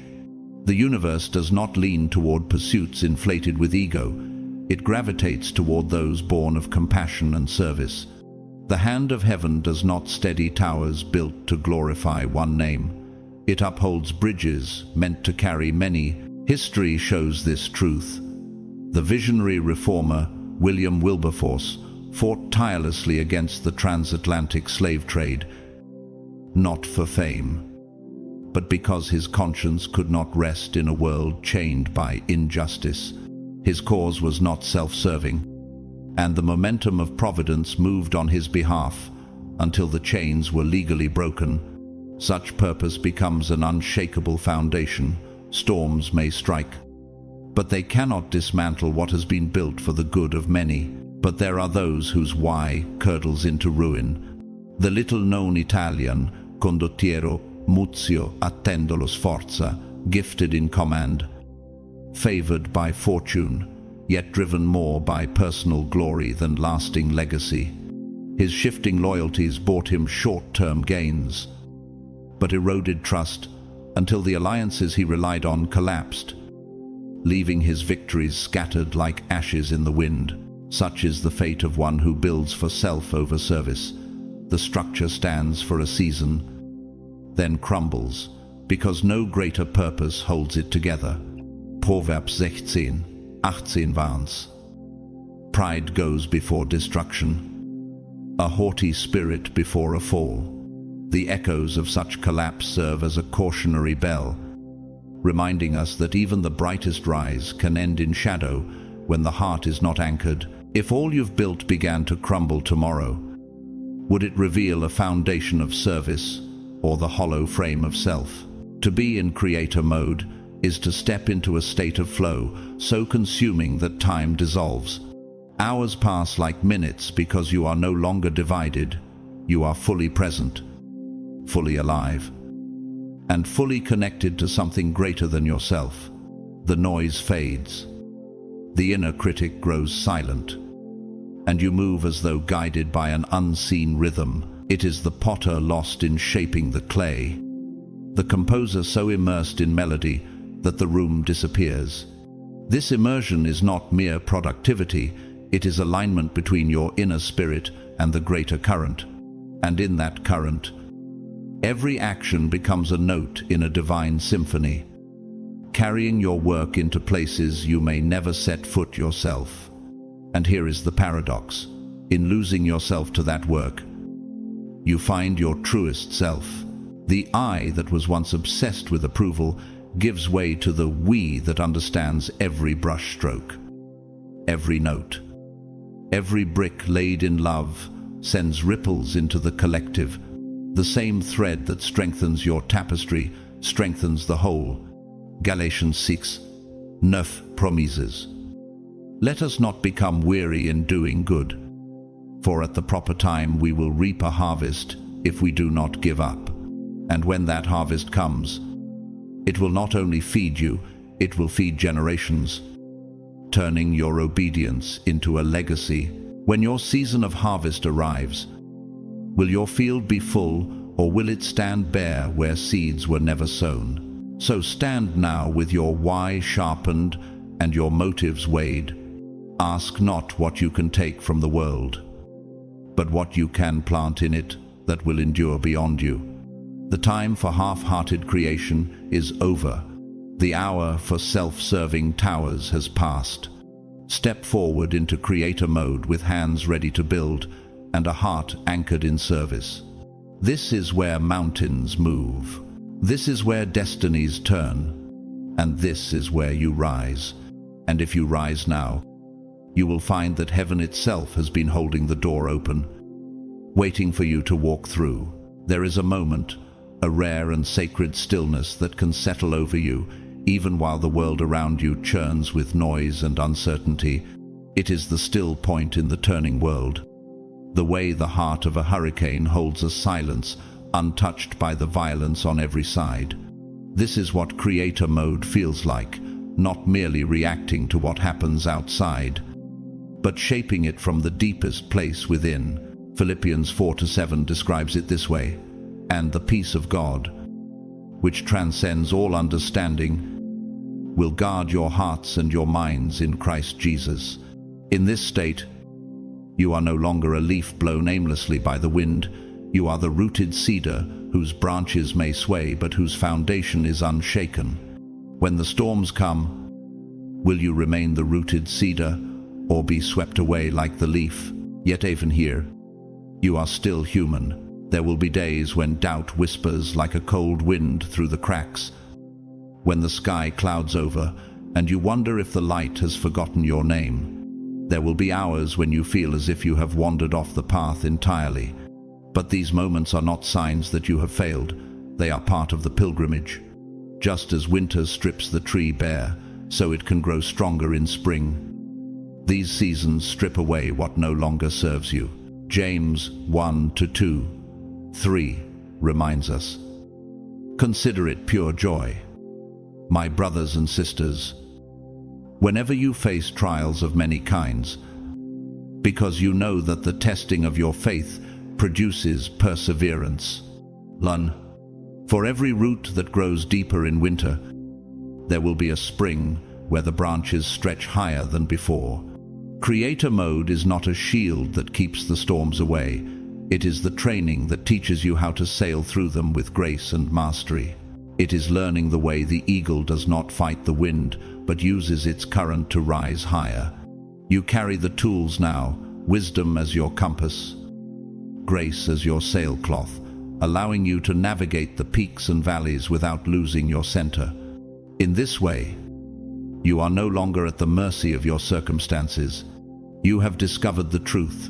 Romans 8:37 declares, "In all these things we are more than conquerors through him who loved us." And victory in the kingdom is not the absence of struggle, but the unshakable certainty that love has already written the final chapter. In the 1986 European film The Mission, there is a moment when a man burdened by his past drags his armor and weapons up a treacherous cliff. The load seems impossible, yet he refuses to let it go until mercy intervenes, cutting it loose and sending it into the river below. That release becomes the turning point of his redemption. In creator mode, you are invited into that same release, letting go of what once weighed you down so you can walk forward lighter, freer, more aligned with your true calling. So here is the question that echoes now. Are you willing to shed the old skin, the identity stitched together by fear and limitation? Are you ready to step into the open field of the unknown, trusting that the same God who clothes the lilies and feeds the sparrows will guide you? Matthew 6:26 asks, "Are you not much more valuable than they?" If your spirit is stirred in this moment, it is because you are being called not to shrink, but to rise. The invitation stands before you, to co-create with the one who spoke galaxies into being, to shape the unseen into the visible, to let your hands and heart become instruments of divine design. Isaiah 41:10 Asures. So do not fear, for I am with you. Do not be dismayed, for I am your God. This is your threshold. Step across it. Leave behind the shell of who you were, and stand in the fullness of who you are called to be. The winds are shifting, the waters are opening, and heaven itself is leaning in, waiting for you to move. You've stepped across the threshold. You're ready. The only question left is, are you willing to stay here long enough to hear what was always meant for you? Now that you've entered creator mode, the next step is learning how to connect with the silent forces that have been guiding you all along. These forces are not a myth, not wishful thinking. They are constants in the architecture of existence, woven into the very fabric of reality. Psalm 36 promises, "I will instruct you and teach you in the way you should go.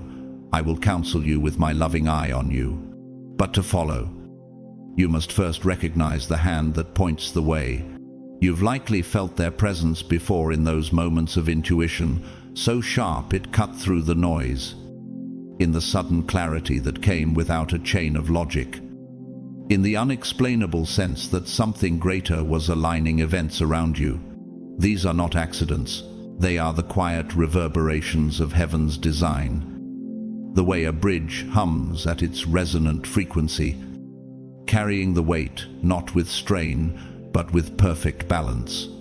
Could it be that the coincidences you've dismissed were actually blueprints, delivered in fragments, waiting for you to assemble them? The universe does not shout over the static of your mind. It speaks in low frequencies, carried in the spaces between your thoughts, like the stillness before a great cathedral's organ exhales its first note, or the held breath between two movements of a symphony. Most people never hear it, not because it's absent, but because they've mistaken noise for life.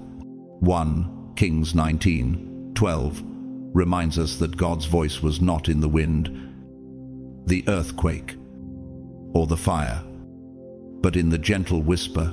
How many times have you drowned out that whisper with the chaos of your own schedule?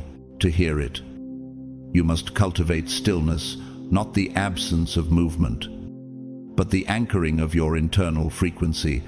In psychological terms, this is the shift from reactive mind to integrated awareness.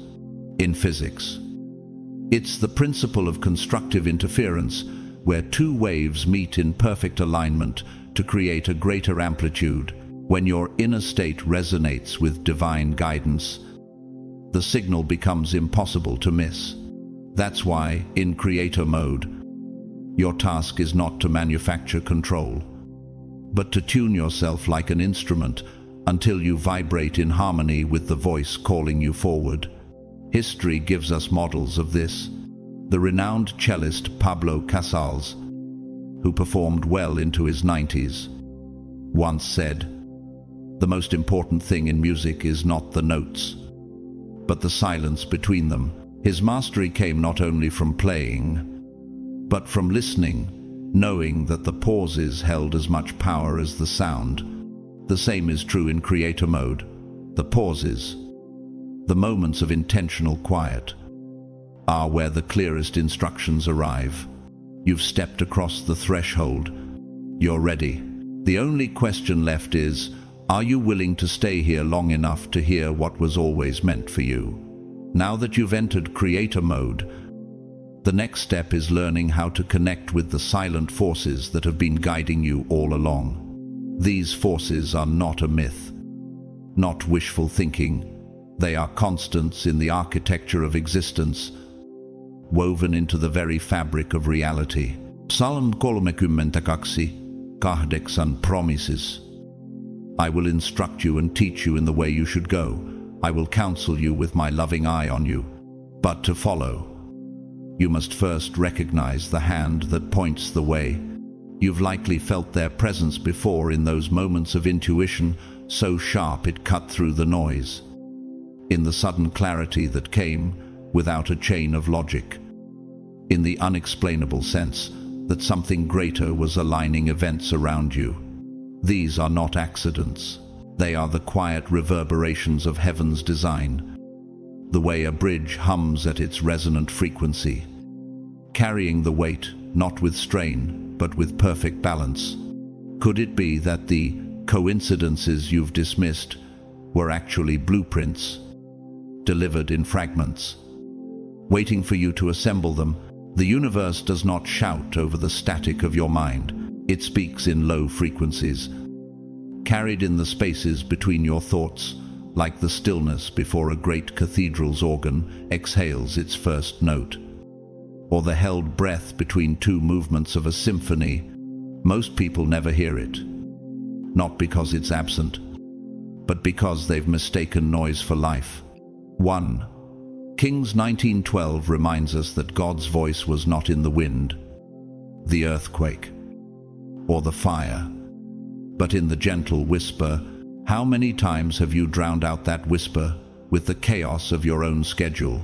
To hear it, you must cultivate stillness, not the absence of movement, but the anchoring of your internal frequency. In psychological terms, this is the shift from reactive mind to integrated awareness. In physics, It's the principle of constructive interference, where two waves meet in perfect alignment to create a greater amplitude.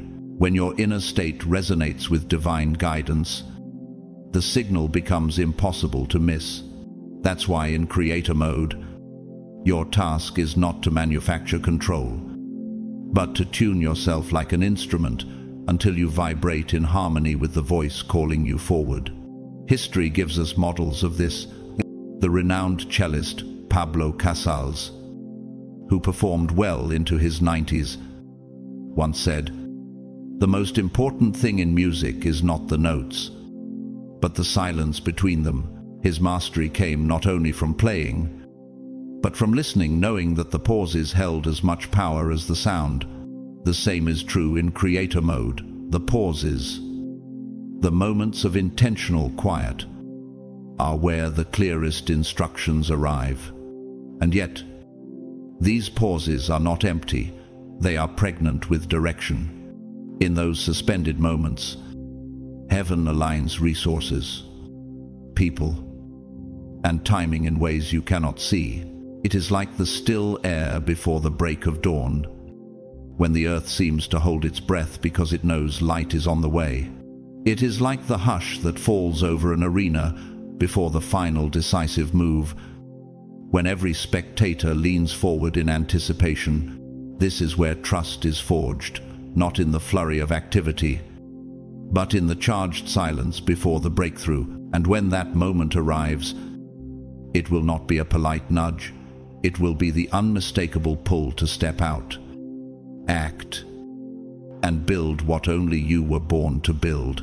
When that pull comes, will you hesitate, or will you rise before the world even catches its breath?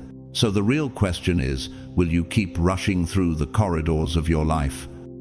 Or will you stop in the grand hall and finally hear the echo meant for you?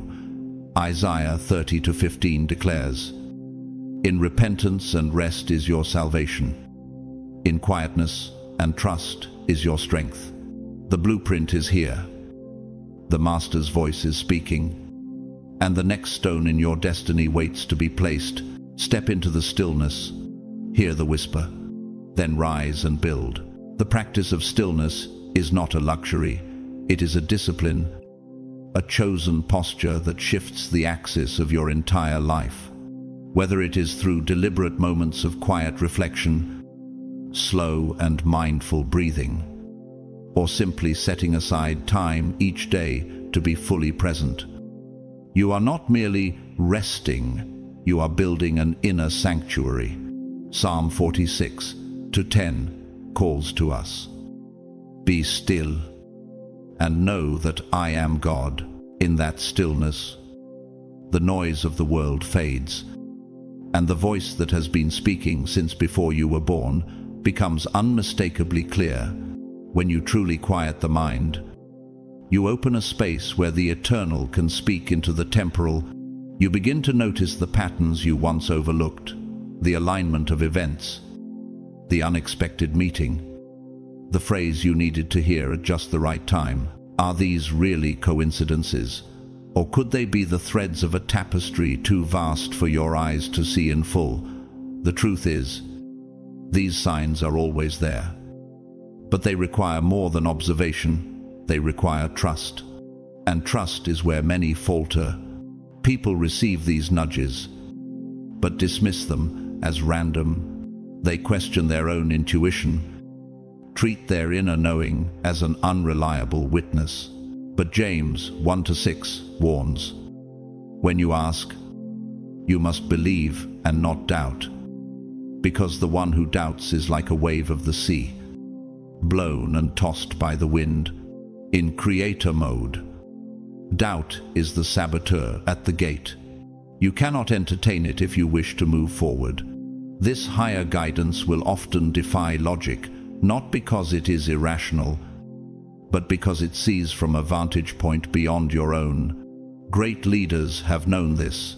Corrie ten Boom, a Dutch Christian watchmaker who sheltered Jews during the Nazi occupation, followed her convictions even when they endangered her life. She often spoke of the inner compass God placed in each person, a compass that must be trusted even when the path is unclear. Her obedience led to countless lives being saved, proof that divine guidance, when followed, multiplies its impact far beyond what we imagine. But history also warns us of the opposite. There was Francesco Scenzi, a wealthy Roman nobleman of the late 1500s, infamous for his corruption and cruelty, blinded by arrogance.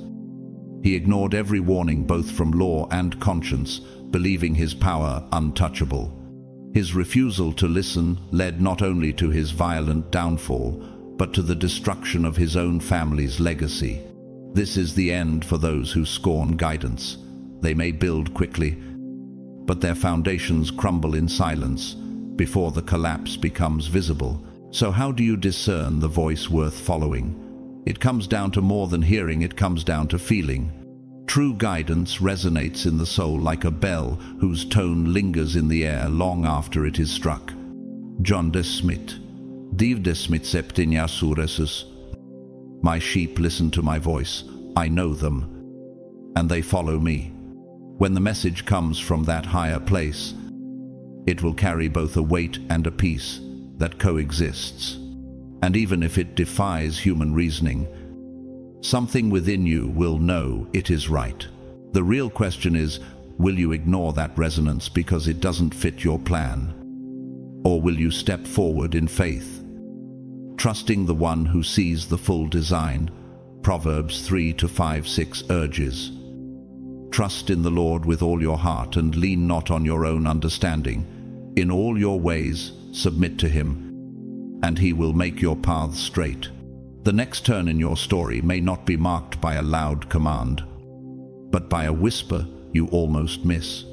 Listen for it, trust it, and when it comes, act without hesitation. True guidance, when it comes, carries a signature you cannot mistake. It moves through you with a sense of calm that is unshakable, a certainty that holds, even when the ground seems to shift. A peace that is not fragile but anchored. It feels light, expansive, and aligned, as though your spirit has opened its wings and found the wind prepared to lift it. Colossiens 3:15. Let the peace of Christ rule in your hearts. Since, as members of one body, you were called to peace. But how often do we ignore this peace because it doesn't match our plans? How many times has the quiet assurance been overridden by the noise of our expectations? The tragedy is that we often trade what is eternal for what is immediate, not realizing that true peace is not passive. It is active alignment with the one who sees the whole picture. On the other hand, when a thought is born of fear, doubt, or ego, it drapes over you like a storm cloud, heavy, constricting, and full of tension. If you stop and listen, even your body will testify.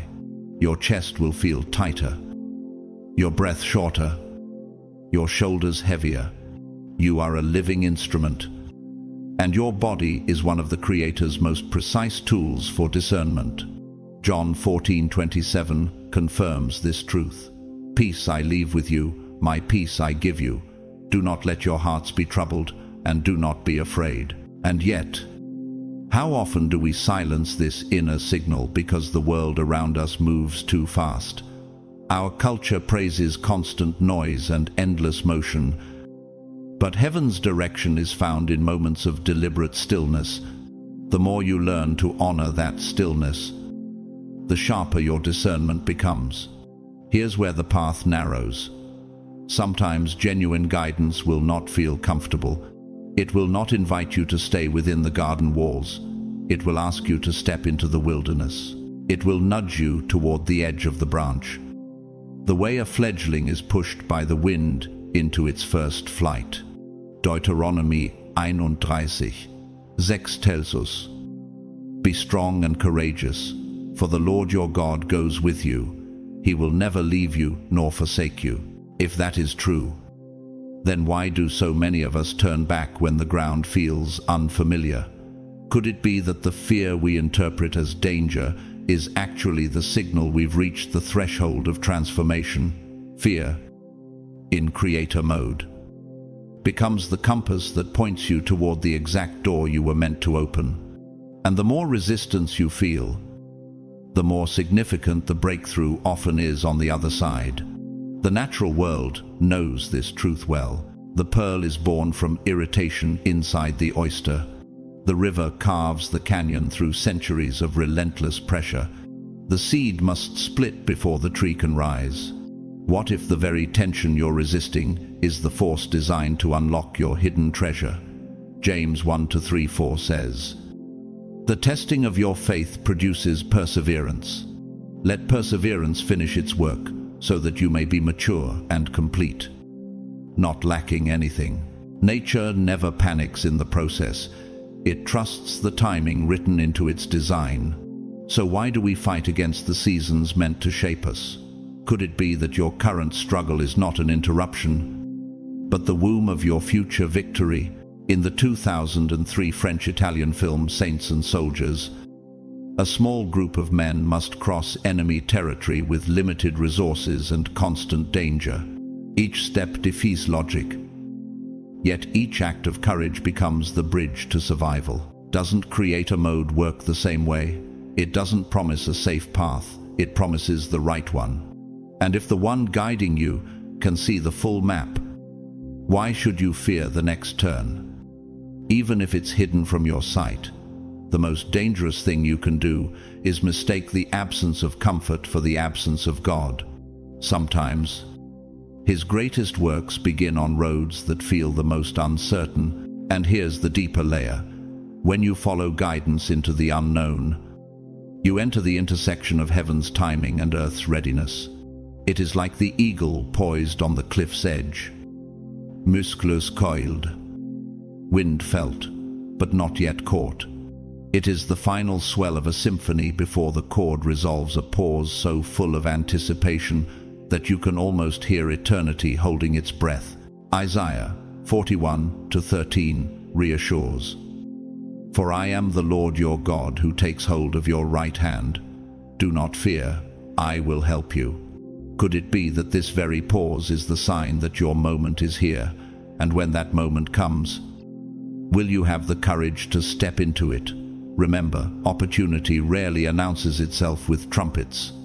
It comes quietly, disguised as a decision that only you can make. Everything you thought you knew about creator mode is about to be tested. The real measure is not whether you can design a life of comfort.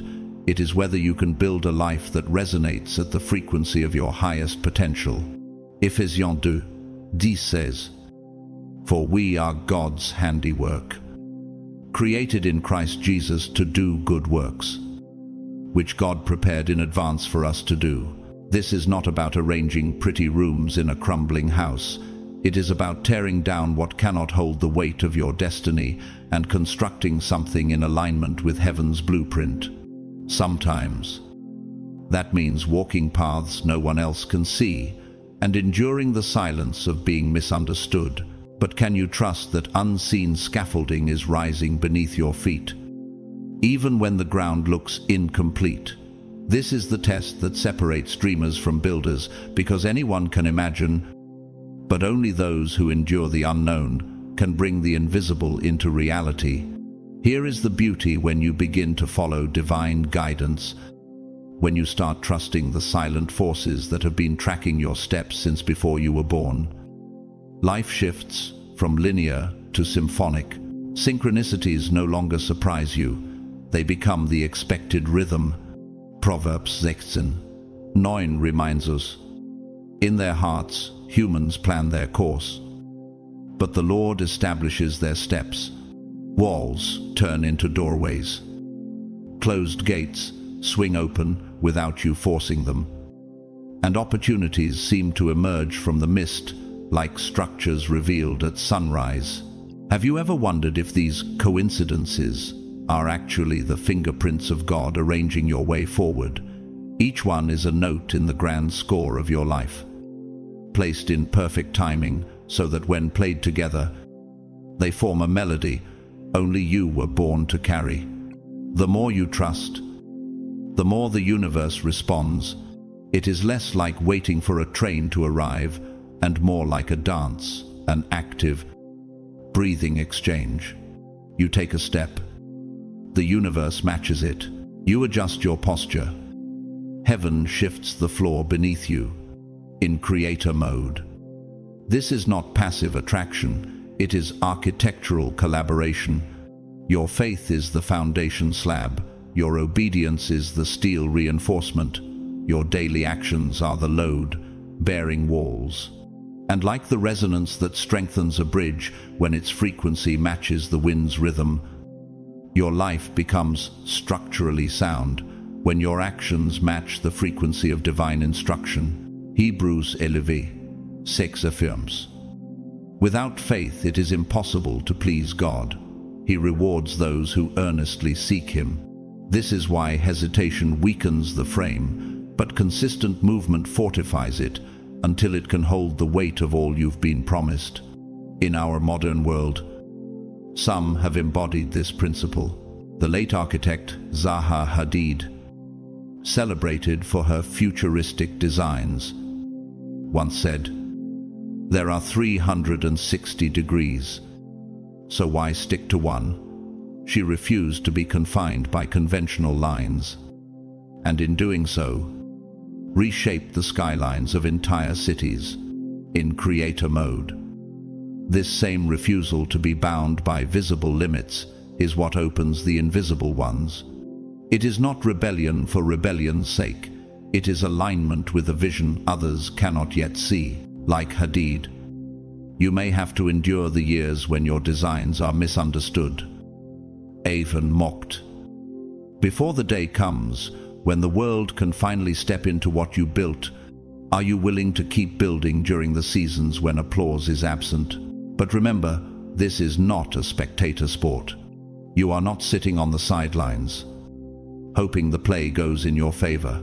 You are the one on the field, breathing in the silence before the next decisive move, fully aware that the outcome hinges on your willingness to act. This is why James 2:26 declares, "Faith without deeds is dead." Creator mode is listening with precision, trusting without hesitation, and taking inspired action without delay. Every time you move in step with that guidance, you reinforce the structure of the life God is building with you, and every brick you lay in obedience becomes part of a fortress that will stand when lesser structures fall. Momentum in the unseen creates stability in the seen, and the architect of your destiny wastes nothing. And now, the question that matters most: are you ready to keep building when the blueprints look nothing like your current surroundings? Will you trust the resonance over the noise, the blueprint over the crowd's opinion, the architect's hand over your own limited sight? Isaiah 58:11 promises, "The Lord will guide you always. He will satisfy your needs in a sun-scorched land and will strengthen your frame." The dance has already begun. The next step is yours. But will you take it when the music is still faint, when the room is still empty, when the applause has not yet come? Those who move then are the ones who later stand on the walls they once built in silence. You hold something rare in your hands. Now let's talk about the role of faith in all of this. Faith is not merely a religious term. It is one of the most powerful structural pillars in the architecture of creation itself. Faith is the unwavering belief in things unseen, the conviction that even when the full blueprint is hidden, the foundation is being laid exactly as it should be. Hebrews 11:1 defines it clearly. Now faith is confidence in what we hope for and assurance about what we do not see. In creator mode, faith is not an optional add-on, it is your anchor. It is what keeps you grounded when plans unravel, when the path is foggy, when shadows of doubt creep across the edges of your vision. And here's the paradox: Faith is forged in places where the evidence is absent. That's why the moments you feel most uncertain are often the moments heaven is laying the deepest stones beneath your feet. Without faith, you will always be vulnerable to the winds of uncertainty, constantly second-guessing, endlessly asking yourself if you've taken a wrong turn. But with faith, you move forward with an unshakable calm, knowing that even unseen hands are guiding your steps. Isaiah textus extul 3 promises. You will keep in perfect peace those whose minds are steadfast, because they trust in you. This is not blind optimism, it is anchored trust. And trust changes everything. It allows you to breathe in storms, to take the next step when the map fades, to rest in the assurance that there is no such thing as being off schedule when you are aligned with the architect of your life. How many of your greatest breakthroughs were preceded by a season that looked like silence? Faith is not built in a single leap, it's cultivated in steady steps. Every time you follow a whisper of intuition, every time you act on divine guidance, even when it defies human logic, you strengthen what I call your faith muscle. Over time, these steps form a track record you cannot deny. You begin to recognize the pattern, the doors that opened at the exact moment you needed them, the provision that arrived just before the deadline, the peace that covered you in the middle of chaos. Romans 8:28 declares. And we know that in all things God works for the good of those who love Him. This is why the smallest yes in faith can trigger a chain of divine alignment far greater than you can comprehend. And with each act of obedience, the distance between hearing and trusting becomes shorter. We've seen this lived out in history. Florence Nightingale, the pioneering nurse who transformed medical care, once said, "I am a fellow worker with God, working for His purposes." Her work began in opposition, isolation, and immense doubt from others. Yet she trusted her inner calling, taking step after step until her vision reformed healthcare for entire nations. Faith did not spare her from hardship, it carried her through it. And perhaps the same is true for you. The weight you carry right now is not punishment, but preparation for a platform you cannot yet see. Will you keep walking until the day the purpose of this season is revealed? But history also gives us the opposite lesson. Gilles de Rais, a 15th century French nobleman and former comrade of Joan of Arc, began with influence and opportunity, yet abandoned moral alignment. He placed his trust in power and indulgence instead of divine direction, and his legacy collapsed into scandal and destruction. Without the anchor of faith, brilliance can drift into ruin. Proverbs 16:18 warns. Pride goes before destruction, a haughty spirit before a fall. His life is a sobering reminder that talent and opportunity without moral grounding can turn a potential legacy into a cautionary tale. So how do you grow a faith that endures? You begin by treating every act of trust as a seed. You plant it, water it with obedience, and guard it from the weeds of cynicism. As it grows, you start to see the larger pattern, the way your personal story fits into a far greater design. 2 Corinthians 5:7 reminds us, "For we live by faith, not by sight." The greatest builders in history laid stones for cathedrals they would never see finished. Can you do the same for the life God is constructing through you? And when the temptation comes to quit halfway, will you remember that what feels like delay is often the final phase of preparation before the unveiling? Life in creator mode is woven into an intricate web of synchronicities, each thread connecting events you thought were unrelated, each knot tied by a hand you cannot see. Yet faith does not promise a smooth path. It does not remove the wind from the storm or the climb from the mountain. 1 Peter 1-7 says, "These trials will show that your faith is genuine. It is being tested as fire tests and purifies gold." In fact, the challenges are not detours. They are the shaping tools of the architect. They are the tide that strengthens the swimmer, the resistance that forges the blade. If the ocean never had waves, would the shoreline have its form? If the tree never faced winter, would its roots go deep enough to survive the heat of summer? And if the eagle never faced strong winds, would its wings ever learn to rise higher? Even the most majestic rivers carve their beauty through years of friction with stone. So too your destiny is shaped through the friction of trials. So the next time a challenge rises like a wall before you, resist the urge to turn back.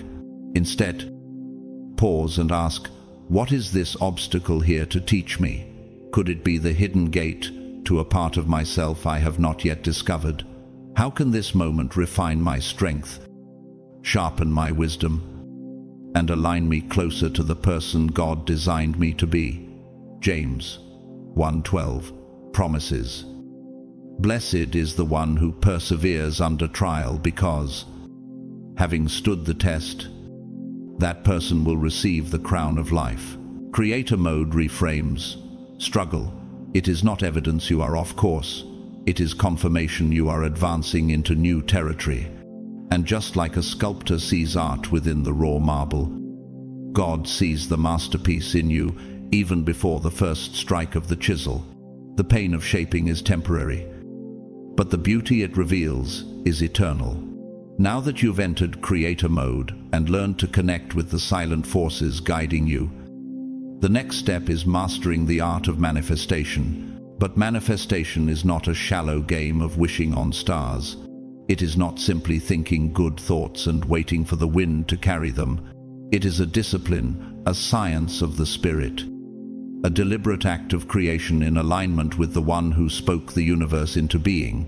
Mark 11:24 makes it plain, "Whatever you ask for in prayer, believe that you have received it, and it will be yours." In creator mode, this truth becomes a working law, not an abstract idea. It is the blueprint by which unseen foundations are laid and invisible beams are aligned. Just as an architect sketches the unseen skeleton of a cathedral before the first stone is placed. Without alignment to this design, the structure will not stand. But when every line is faithful to the plan, the result is both unshakable and breathtaking. The first thing you must understand about manifestation is that thoughts are not static. They are energy. They are living signals that ripple into the unseen, seeking resonance. Every thought you entertain sends out a vibration, and that vibration attracts things, people, and events that carry the same frequency. It is like planting seeds in a field. What you water with, focus and emotion will grow. But here's the deeper question. Are you planting wheat or weeds? Are your thoughts aligned with the harvest you want to see? Or are they quietly building a crop you will later wish to uproot? Philippians 4:8 guides our mental compass in the same way.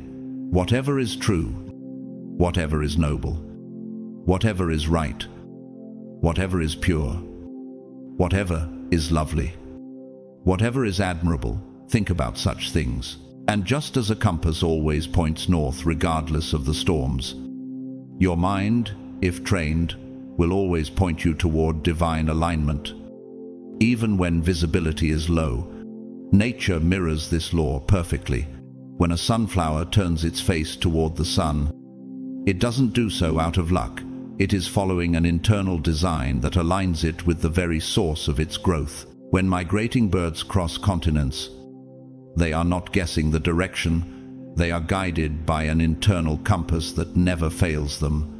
The roots of the oak tree spread deeper in the darkness of the soil, long before its branches ever touch the sky. And in the same way, your unseen work, your thoughts, prayers, and actions prepare you for a visible breakthrough. Galatians 6:9 Jesus. Let us not become weary in doing good, for at the proper time we will reap a harvest if we do not give up. This is why the waiting season is not wasted time, it is the silent construction of your future.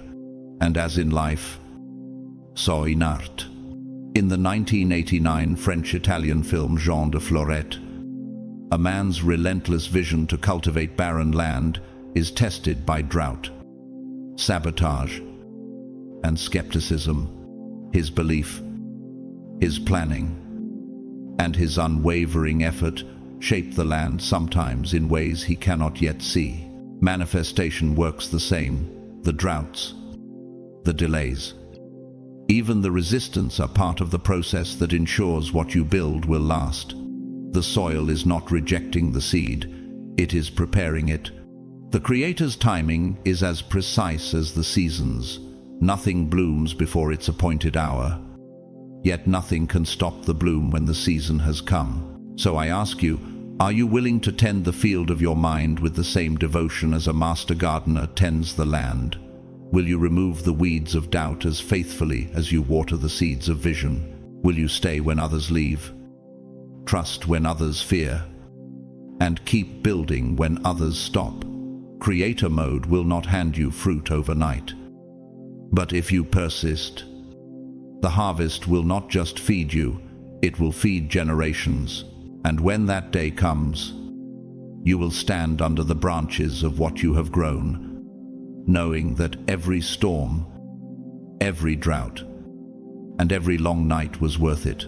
Experiences, people, and circumstances that align with your inner frequency are drawn to you like iron to a magnet.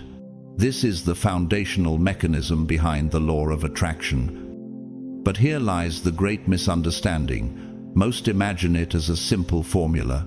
Think positive, receive positive. They envision it as sunlight, instantly making a flower bloom. But creation is far more intricate, operating on the same principles as resonance in physics. It is not just the note you play, but the depth of the vibration, the purity of the tone, and the harmony of the overtones that determine what responds. In creator mode, your thoughts are merely the visible architecture, the outer walls, while your beliefs, emotions, and actions are the hidden load-bearing columns beneath.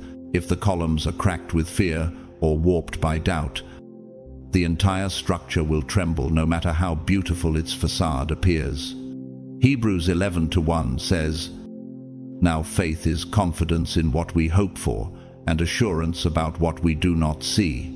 Faith, in this sense, is the unseen foundation of manifestation, the invisible lattice holding the cathedral of your destiny upright. You could think positive thoughts from sunrise to sunset, but if the bedrock of your belief whispers, "It will never happen," then the frequency you are transmitting is laced with static. If your emotional atmosphere is saturated with lack, your signal is like a distorted radio channel, garbled, unclear, unable to attract what you truly desire. This is why many falter in manifestation. They are trying to decorate the rooftop while ignoring the cracks in the ground floor. Their minds become like unfinished bridges, grand in vision, but unable to carry the weight of reality because the hidden supports were never aligned. And here's the deeper truth. The universe is not seduced by what you say you want. It responds to what you consistently embody. James 2:26 reminds us, "Faith without works is dead." If the bridge of your destiny is left half-built, can you truly expect to walk across it when the time comes? Or will you turn back at the very edge of breakthrough? So how do you manifest consciously? It begins with clarity, a precision akin to the drafts of a master architect before the first stone is set. Vague desires produce vague results because the universe, much like a builder, cannot erect a structure from a blurred blueprint. You must know the dimensions of your vision, the materials of your faith, and the measurements of your commitment. Proverbs 29:18 declares, "Where there is no vision, the people perish." A vision is not a half-formed hope, it is a clearly drawn design, infused with purpose. In psychology, this level of clarity engages the brain's reticular activating system, sharpening awareness, so you begin to notice resources and opportunities that once blended into the background. It is the same principle a chess grandmaster uses in the calm before a decisive move. They see not just the next piece, but the entire endgame. And clarity is not simply knowing what you want, it's aligning every element of your internal frequency with that desire. Here, the words of the Italian Renaissance sculptor Benvenuto Cellini, often overlooked outside of art history circles, shine with relevance. What is not started today is never finished tomorrow. Cellini understood that creation demands immediacy, small, faithful chisels applied daily, not a grand gesture once a year. The same is true in creator mode. Your intention must be backed by continual micro-actions, each one resonating with the frequency of the outcome you seek. And just like a great concert hall is designed to amplify even the softest note, your internal architecture must be tuned to amplify even the smallest step of faith until it echoes into reality. Galatians 6:9. Let us not become weary in doing good, for at the proper time we will reap a harvest if we do not give up. So the question remains, will you build faithfully until the sound of your destiny resounds through the halls of eternity? Not what your ego has been conditioned to desire, but what your soul longs for at its deepest frequency.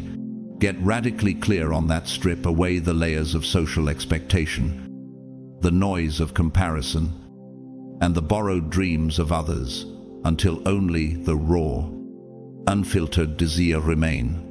Then, align every part of yourself, your thoughts, beliefs, emotions, and actions, so that they form a single current flowing toward that vision. Psalm 37:4 says, "Delight yourself in the Lord, and He will give you the desires of your heart." Notice it doesn't say, "He will give you what the world says you should have," but what has been planted in you from the beginning. Can you recognize the difference between the seed God planted in you and the weeds the world has sown? The next step in creator mode is to feel as if your desire has already manifested. This is where most people stumble, because they've been taught to wait for external proof before granting themselves permission to feel joy, gratitude, or anticipation. But manifestation operates on a higher law. In the kingdom's architecture, the emotional blueprint must be drawn before the physical walls can be built. If you were constructing a cathedral, would you wait until the final stone was laid to envision its beauty? Or would you hold the image from the very first chisel? Mark 11:24 reminds us, "Whatever you ask for in prayer, believe that you have received it, and it will be yours." The believing precedes the receiving. In creator mode, the order is reversed. Feeling comes first. Reality follows. When you authentically generate the emotions of already living in that reality, you emit a vibrational signal that summons it to you, like a lighthouse drawing ships through the fog. But here is the unbreakable truth: you cannot fake this frequency. You can paste on a smile, speak affirmations, or perform rituals. But if your inner atmosphere is saturated with doubt, heaven knows. The universe is not persuaded by the language of your lips, it is moved by the song of your heart. If you're struggling to generate these feelings, it's not a sign of failure, it's a signal that deeper excavation is required. A call to confront the roots of unbelief and uproot the patterns of fear. History gives us a luminous example in Corrie ten Boom, the Dutch Christian watchmaker who risked everything to hide Jews during World War II, even while imprisoned in the Ravensbrück concentration camp and stripped of almost every earthly comfort. She radiated a peace and gratitude that defied her surroundings. Her joy was not a reaction to her circumstances, but a creation from within, a frequency that not even the cruelty of the Nazis could extinguish. She once said, "Never be afraid to trust an unknown future to a known God." What would your life look like if your gratitude was untouchable, even in the darkest cell? But for every act of courage, there is a cautionary tale of fear turned destructive. Elizabeth Holmes, once celebrated as a groundbreaking innovator in biotechnology, determined to protect her image and company at all costs. She concealed the truth about her technology's failures, leading investors, patients, and the public into a web of deception. Her fear of losing control and status transformed promise into scandal, collapsing everything she had built. Her story is a reminder that when the need to maintain power outweighs the commitment to truth, the fall is inevitable. What good is influence if it becomes the very snare that traps you? And how many today still let fear of losing control turn them into destroyers of their own blessing? If you wish to walk as a creator, you must dare to ask yourself, what emotions am I allowing to build the scaffolding of my future? Are they strong enough to carry the weight of the miracle I'm asking for? Because in the unseen realm, the emotional resonance you sustain becomes the mortar that binds each stone of your destiny. Philippians 4, 6, 7, promise. Do not be anxious about anything, but in every situation, by prayer and petition, with thanksgiving, present your requests to God, and the peace of God will guard your hearts and your minds in Christ Jesus. Peace and gratitude are not optional extras. They are the walls that guard the very gates of your manifestation. So release what no longer belongs. Release the residue of old disappointments, the inherited fears that never originated from you, the doubts that have squatted in your soul like unwanted tenants. Isaías 43, 18, 19, declares, "Forget the former things, do not dwell on the past. See, I am doing a new thing." The Creator's blueprint for your life will not fit on the brittle paper of your past. This is the moment to step forward, fully aligned in belief, saturated in the emotions of answered prayer, and ready to build what heaven has already drawn in its eternal design. Old, limiting beliefs, fears, or doubts are like invasive roots beneath the soil, hidden, yet capable of cracking the foundation of your future if left unchecked. In creator mode, you become the gardener of your own mind, pruning away the vines that choke your vision and nurturing the seeds that bear life. Just as a river carves valleys over centuries, your thoughts carve the channels through which your destiny will flow. Romans 12, 2. Be transformed by the renewing of your mind. Can you see how every belief you hold, whether empowering or destructive, is quietly shaping the terrain of your reality? And here's the sobering truth. If you don't tend to these beliefs, the weeds will win by default. Your inner world is a living ecosystem, and what you feed will flourish. What if the reason your dreams haven't fully bloomed is not because they were impossible, but because the soil was never cleared for them to take root? This is where self-awareness becomes not just a tool, but a spiritual discipline. In creator mode, you must be hyper-aware of your inner atmosphere, like a sailor scanning the horizon for changes in the wind. Every thought, emotion, and belief must be measured against the question, is this in alignment with what I want to create? If the answer is no, you must pivot immediately, reframing the negative, releasing the false, or summoning gratitude, even in the midst of imperfection. As the character Don Rodrigo declares in Fuente Ovejuna, "He who sows injustice will harvest despair," reminding us that what we allow to take root will one day demand a harvest. Think of yourself as both architect and inspector of your soul's blueprint, making sure every beam, arch, and foundation stone aligns with heaven's design. This vigilance is not paranoia, it's protection, ensuring no hidden cracks weaken the structure God is building through you. Then comes the element so many misunderstand: action. Manifestation is not a purely mental or mystical process, it's also kinetic, woven into the fabric of your daily choices. Inspired action is not about frantic motion or forcing outcomes, it's about moving like the tide, steady, responsive, and in rhythm with the moon of divine timing. When you act from alignment, doors swing open where walls once stood, and pathways appear in places you thought were barren. James 2:17 tells us, "Faith by itself, if it is not accompanied by action, is dead."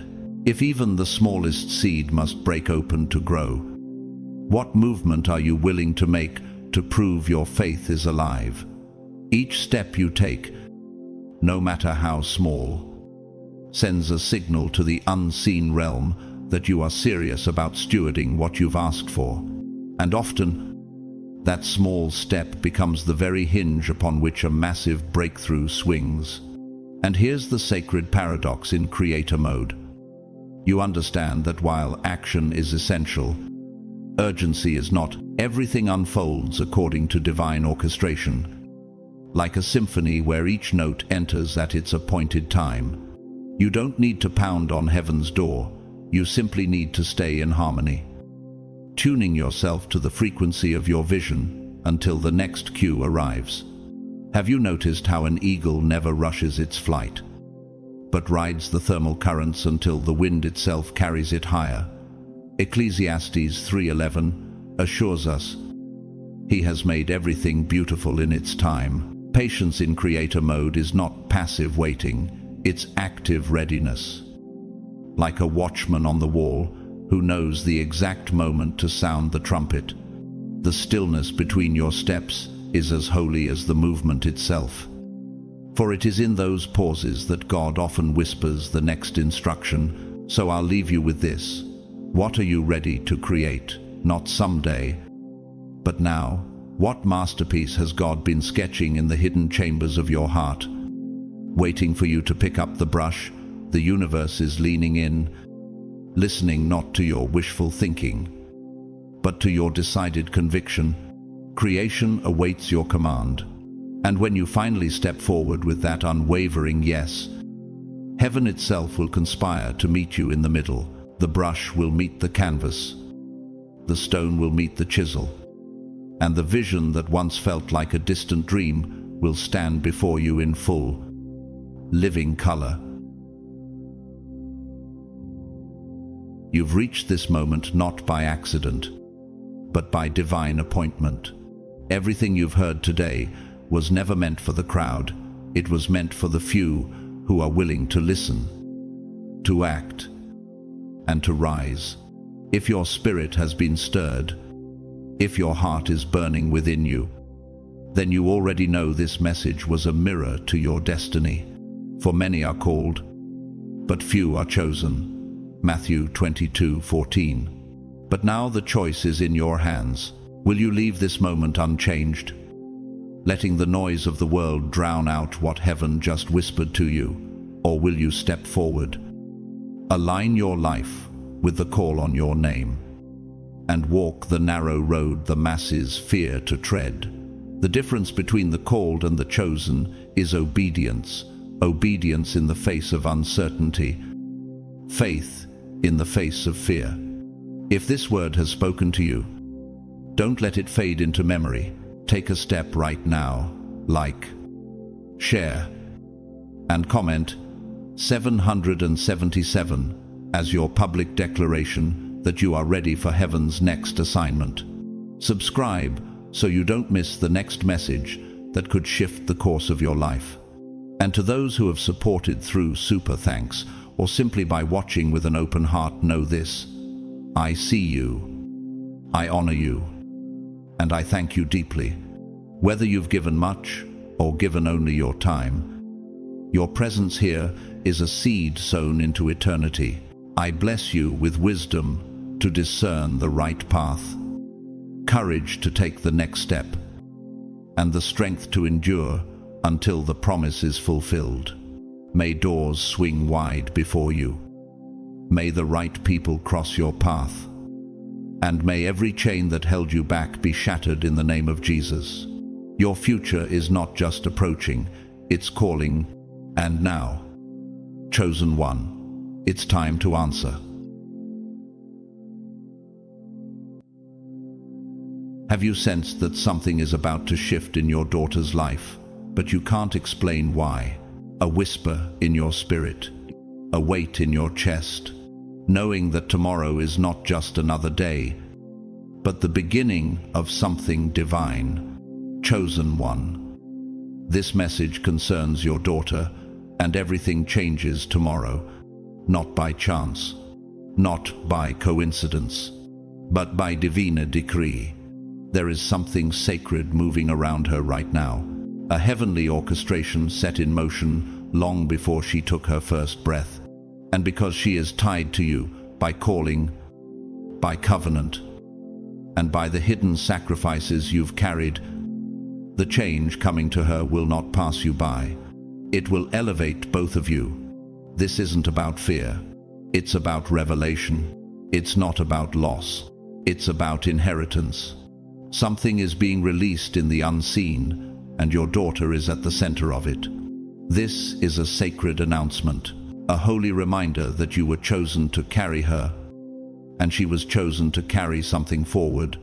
If you can feel this in your soul, drop 777 the comments as a sign that you're coming into agreement. Let it be your act of spiritual alignment. Let heaven know, I'm ready. She's ready. We're stepping into the shift together.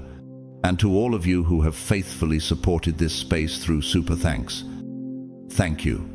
Your gifts are not just appreciated, they are prophetic. You've helped send this message straight into the hearts that needed it most. Daughters, mothers, fathers, chosen ones walking the quiet path of obedience. Now, stay with this message until the end, because what you're about to hear next will reveal who your daughter truly is and why the timing of tomorrow is no accident. God's chosen ones. This message concerns your daughter. Tomorrow alters everything.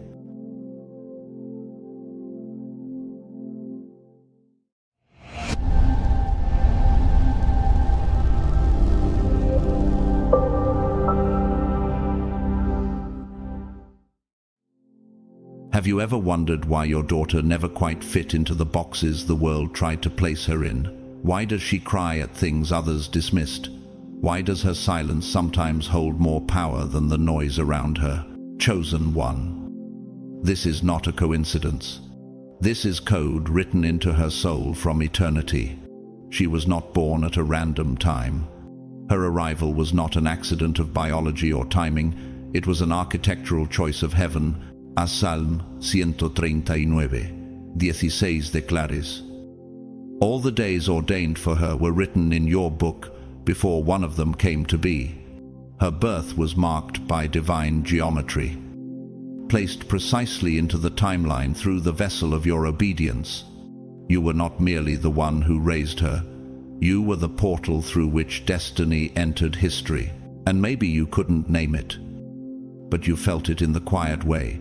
Her eyes search the sky when no one's watching, in the way her heart aches for those who are broken, in the resilience that bursts through her pain like roots breaking concrete. She carries something fierce, something fragile, something holy. This generation doesn't need perfection, it needs purity, and she holds that frequency in her bones, as Romans 8:19 reminds us.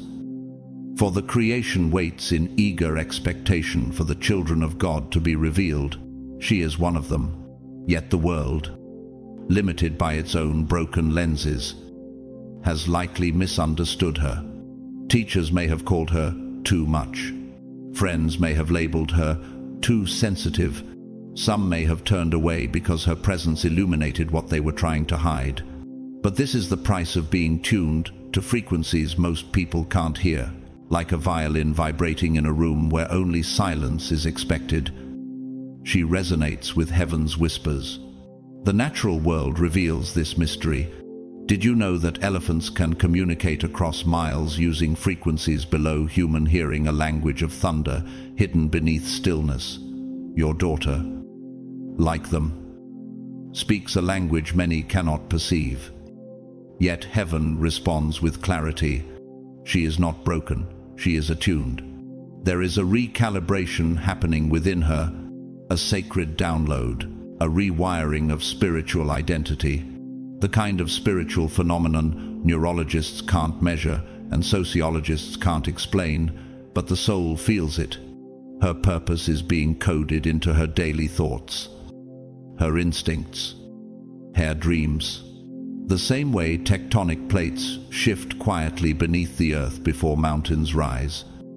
Something is stirring beneath her surface.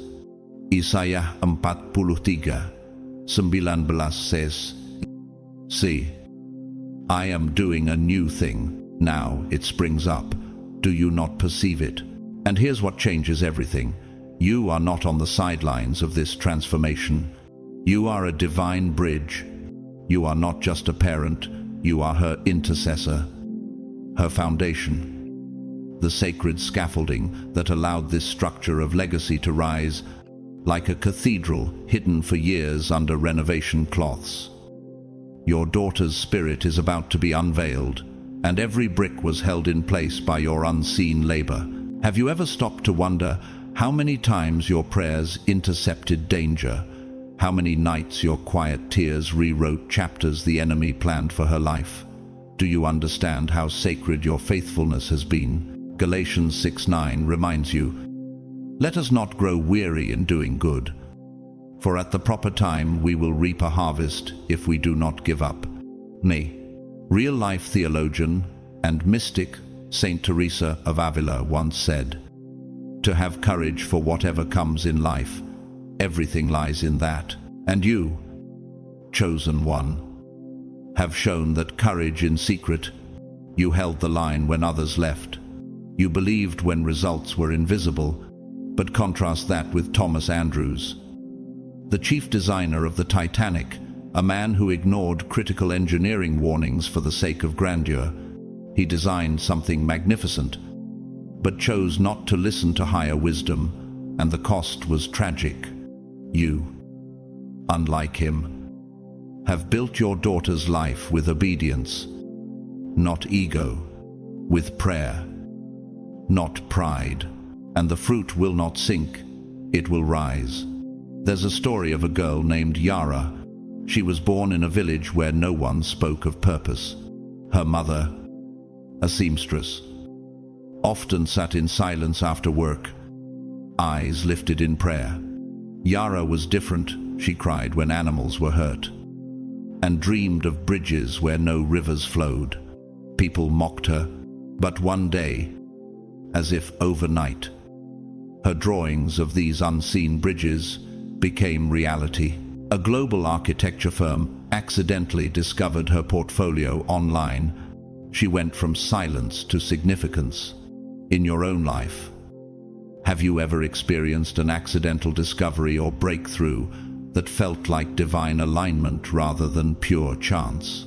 But it wasn't an accident. It was alignment and a mother's covering that made space for it. Just as the mighty sequoia begins as a seed invisible beneath the forest floor for years before it pierces the surface, your daughter's strength has been forming underground. What appears overnight is often the result of quiet, sacred processes that went unseen. And now, everything changes, not because the clock says so, but because heaven has activated the hour. Tomorrow is not just a day, It is a turning point in the architecture of your lineage, as Joshua 3:5 declares. Consecrate yourselves, for tomorrow the Lord will do amazing things among you. Enham, you are not merely watching this unfold, you are part of it. You are holding the torch that will ignite her path. You are not just the witness, you are the reason. So rise, chosen one, because she's rising, and the shift begins now. Have you ever lived through a season where your spirit knew something was coming, but your mind had no evidence to hold on to? Where your heart kept hope alive even as circumstances pulled it apart? Chosen one. What's happening tomorrow is not random. It is the fulfillment of what your soul has been waiting for across years of delay, longing, and surrender. Your mind may not have understood the waiting. Your logic may have told you it was too late. But the spirit realm has its own timeline. And now finally that hour has arrived. For the vision is yet for an appointed time, says Habakkuk 2:3. Though it linger, wait for it. It will certainly come and will not delay. Can you recall the moments when you stared at her, your daughter, and wondered if she would ever come out of the fog? The moments you were tempted to believe the enemy's lie that her light was fading. You watched as society tried to shrink her. Schools tried to label her. Peers tried to reframe her. And darkness tried to bury her. But deep inside, you still prayed. You prayed in quiet car rides, at kitchen sinks, in sleepless nights and tear-soaked pillows. Your intercession didn't need applause. It was already echoing in eternity. The ancient psalmist declared in Psalm 56:8, "You have collected all my tears in your bottle. Not one drop was overlooked." Your cries did not dissolve in the air. They were stored in the vaults of heaven. There was a woman named Clara, a midwife in a rural village.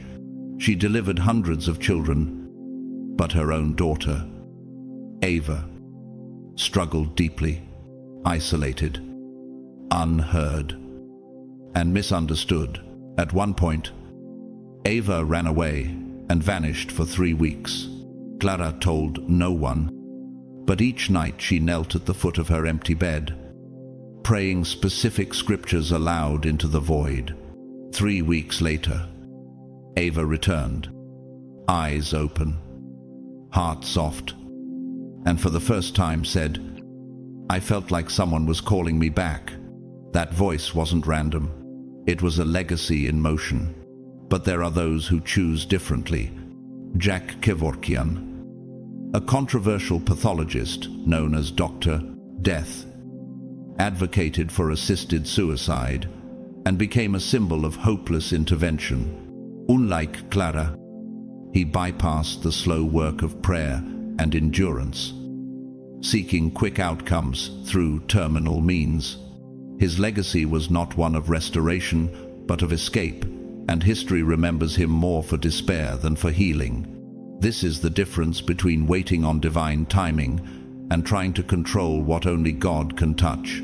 So what is the door that's opening now for your daughter? It's not just an opportunity, it's a divine portal, one reserved for those prepared in pain, hidden in silence, and guarded by intercession. It is what the Greek word kairos describes, a supernatural moment when heaven's timing intersects Earth's reality. She is being ushered into it, not because she fought her way in, but because you held the line. But why now? Because readiness in the spirit is not measured by age, it's measured by alignment. She had to grow into her becoming, and you had to grow into your strength when the time is right. I, the Lord, will make it happen, says Isaiah 60:22. You were chosen to carry her until this gate opened. Have you ever watched a chrysalis twitch, knowing the butterfly is close but unable to help it break through? That's how you felt. Like a witness to transformation you couldn't control. But tomorrow, she emerges. And when she does, everything around you will shift too. In biology, this is called symbiotic elevation, when one species transforms and inadvertently lifts its ecosystem. You and your daughter are bonded in divine ecology. Her rise will not diminish you. It will magnify the work you've done in silence. Her purpose will ripple through your lineage like resonance in a cathedral's dome, bouncing from stone to stone, reshaping the legacy you both carry. And your legacy, chosen one, will no longer be vulnerable to the winds of circumstance. It will become unshakable.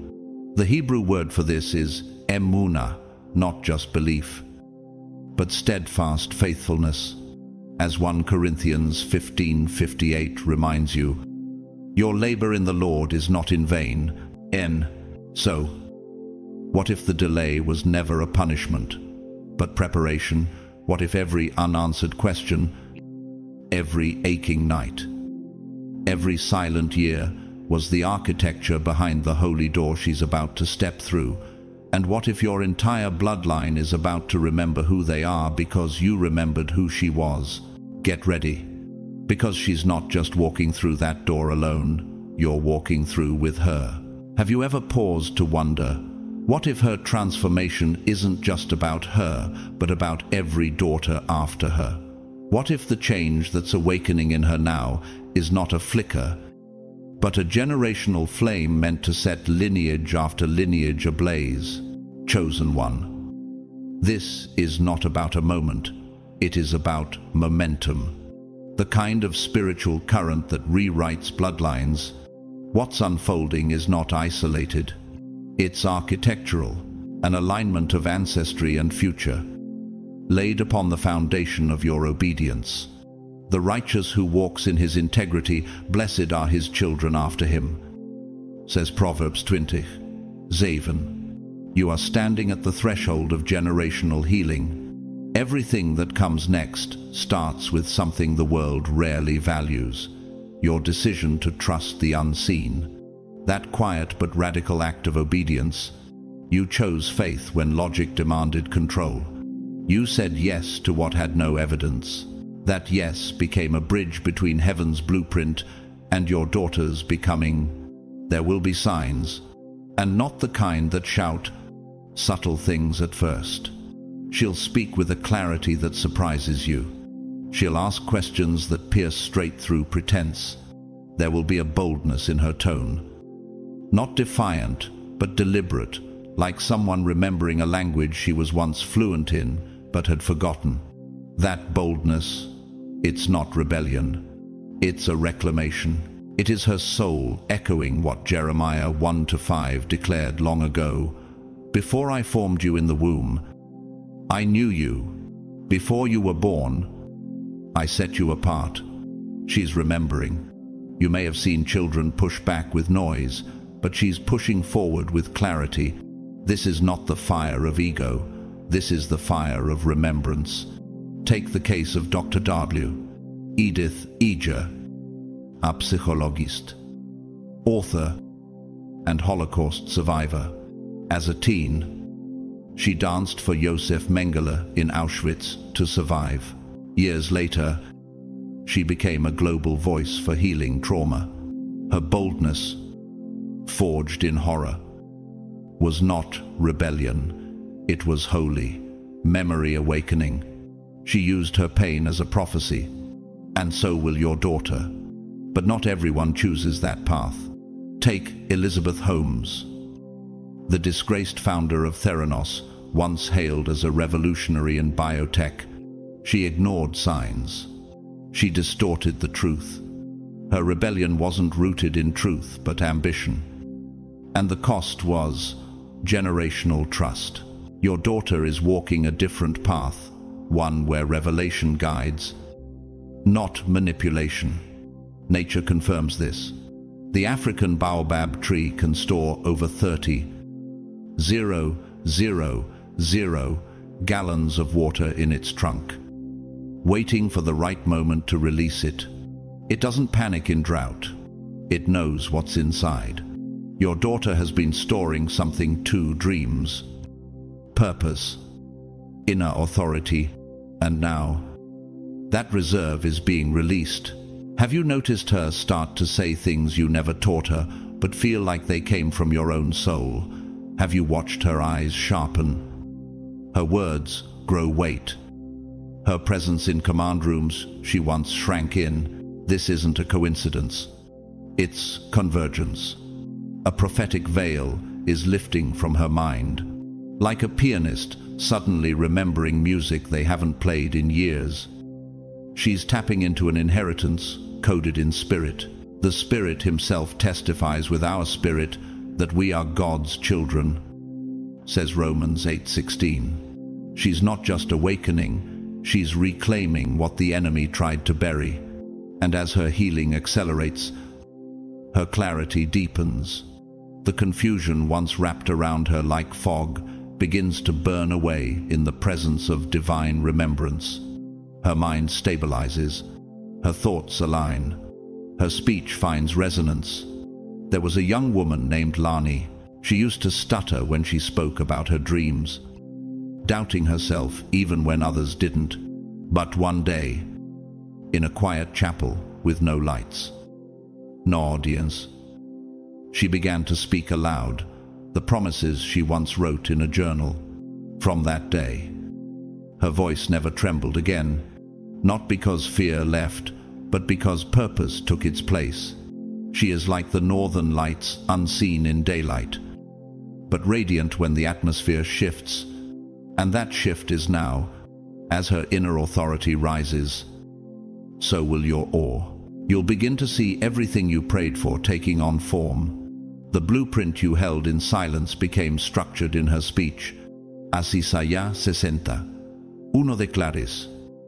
Arise, shine, for your light has come, and the glory of the Lord rises upon you. 1. So what if her voice is not just her own, but your echo, returning to you refined, radiant, restored? This is the beauty of spiritual alignment. It doesn't just change her, it reveals you the faithful one who stood in the gap to others. Tomorrow may look like a Tuesday, another sunrise, another day with predictable rhythm, but in the invisible realms, something sacred is being inaugurated. A shift not just in her circumstances, but in her spiritual atmosphere. Heaven does not operate by calendar dates. It recognizes obedience, alignment, and Kairos timing.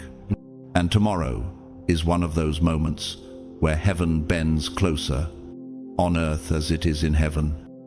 Jesus taught in Matthew 6:10, and that convergence begins now. Have you ever wondered why your heart feels heavier today? Even if nothing seems different on the outside, why does the air feel thick with memory and motion? That's not anxiety. That's spiritual sensitivity. Your spirit is picking up on frequencies the physical world can't see, because tomorrow isn't ordinary. It's holy. It's the moment long promised. Finally breathing into time. Do not brush it off. Don't let its quietness fool you. Some of the greatest battles are won in silence. Speak blessings over her now, not because she hears you, but because heaven does. The tongue has the power of life and death. Proverbs 18:21 reminds us, and your words today are architecting her tomorrow. Even if she's far away emotionally or physically, even if your last conversation ended in distance or silence, your voice still reaches her in ways she may not consciously understand. Neuroscientists have discovered that a mother's voice leaves imprints in her child's auditory memory. Even if unheard for years, how much more powerful is the voice of a spiritual parent? Grounded in faith, you are still her spiritual anchor. And your authority is not measured by how often you talk, but how deeply you've stood.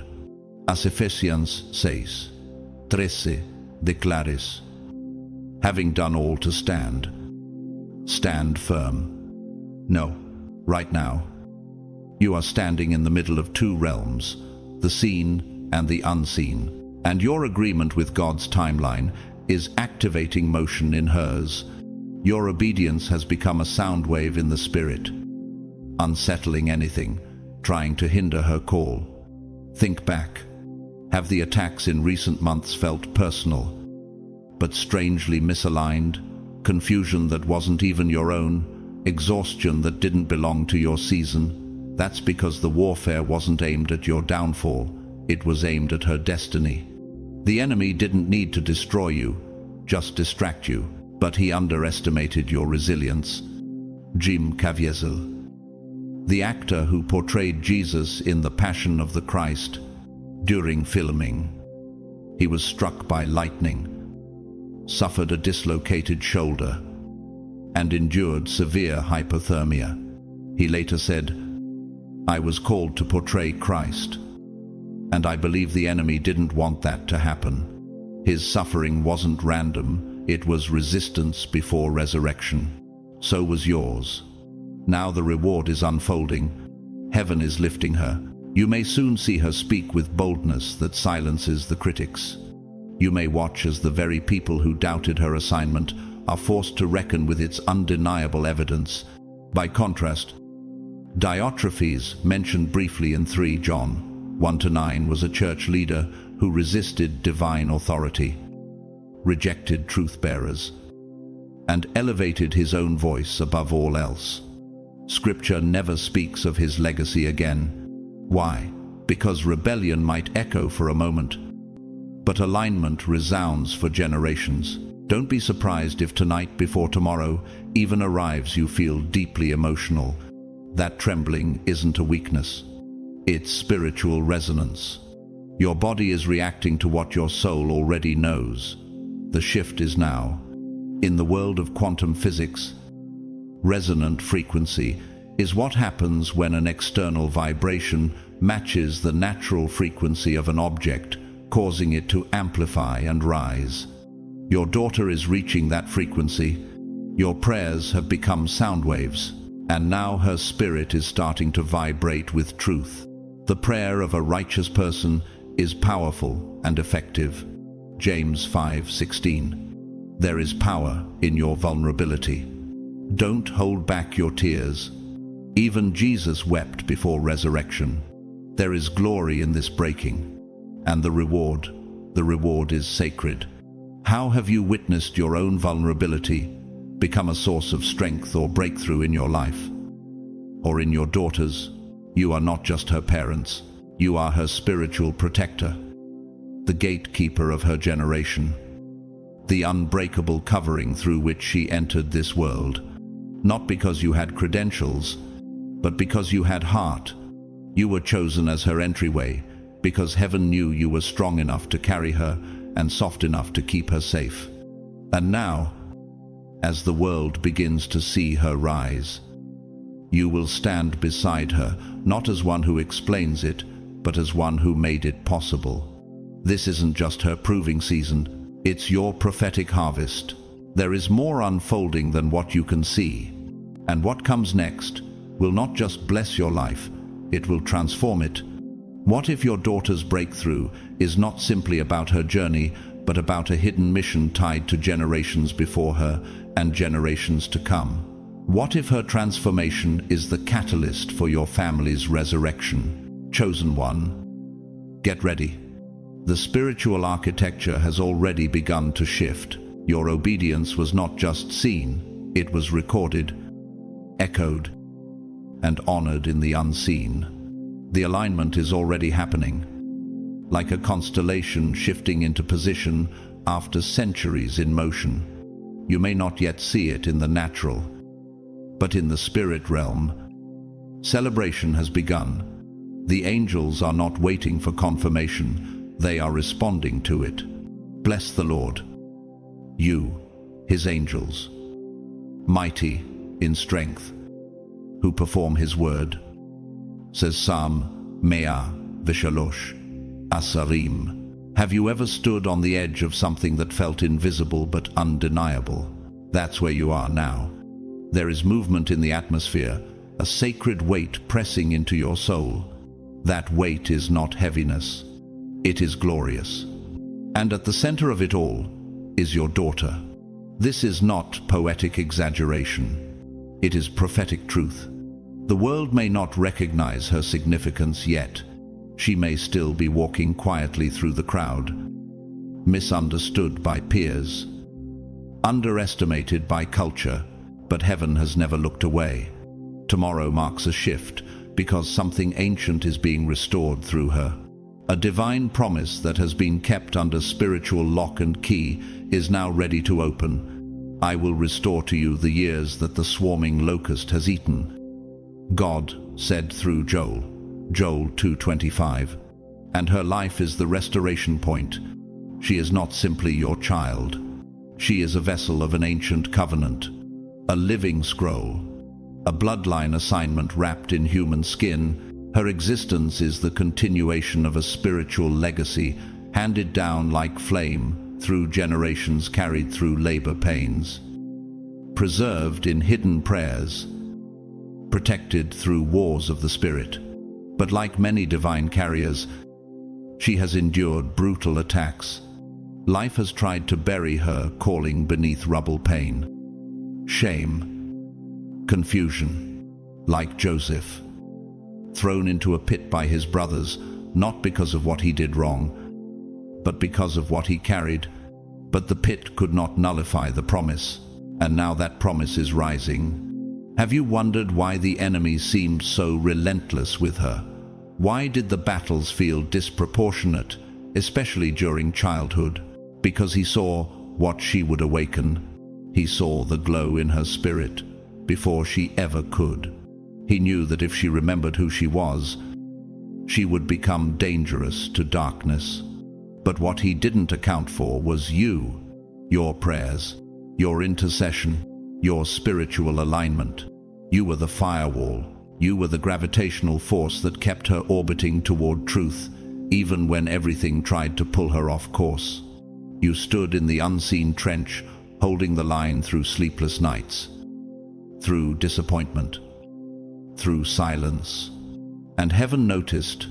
You're not alone in this sacred perseverance. Poet and civil rights icon Maya Angelou, once a mute child after trauma, became a prophetic voice for millions. For 5 years, she didn't speak, but when she did, she shook nations. She once wrote, "There is no greater agony than bearing an untold story inside you." Like your daughter, Maya's silence was not emptiness. It was an incubation. Her voice wasn't delayed, it was being fortified. So is your daughter's. Take the true story of Immaculée Ilibagiza, a Rwandan genocide survivor who hid in a tiny bathroom for 91 days while her family was slaughtered. During those days, she prayed nearly constantly.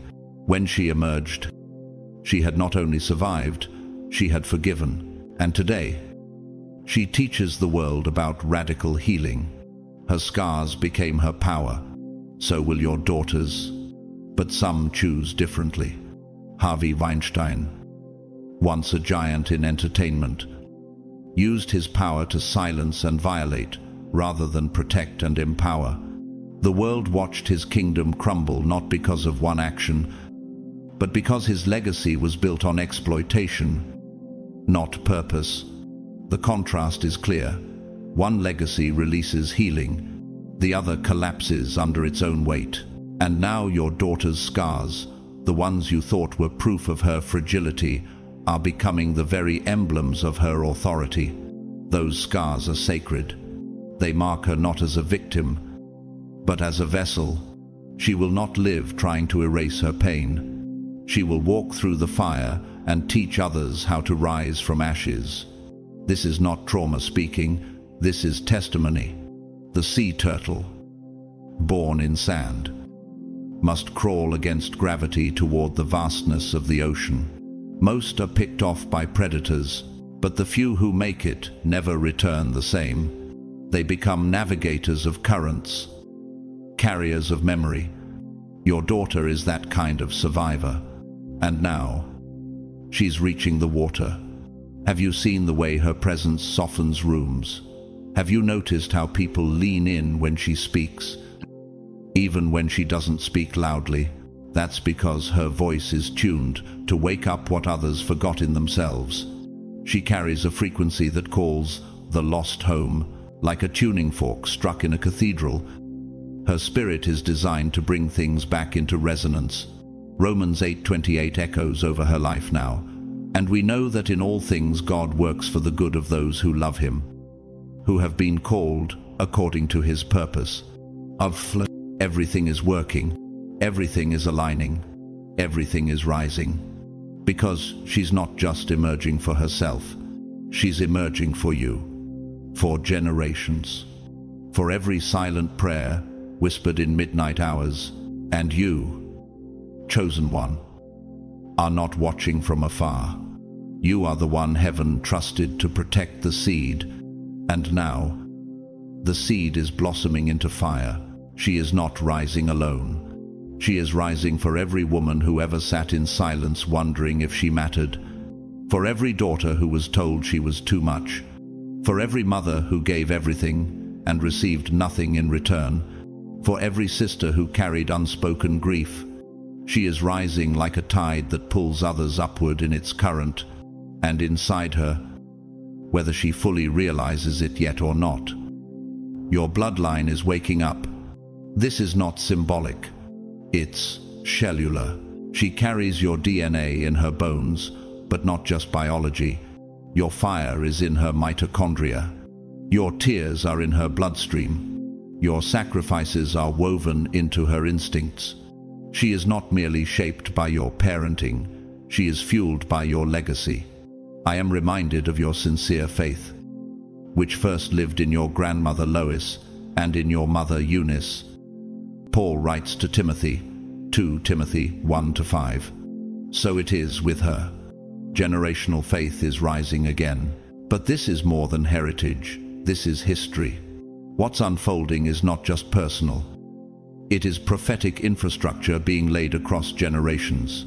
She is not just making decisions from emotion or intellect. Something deeper is guiding her. A higher awareness, a divine resonance, is beginning to govern her movement.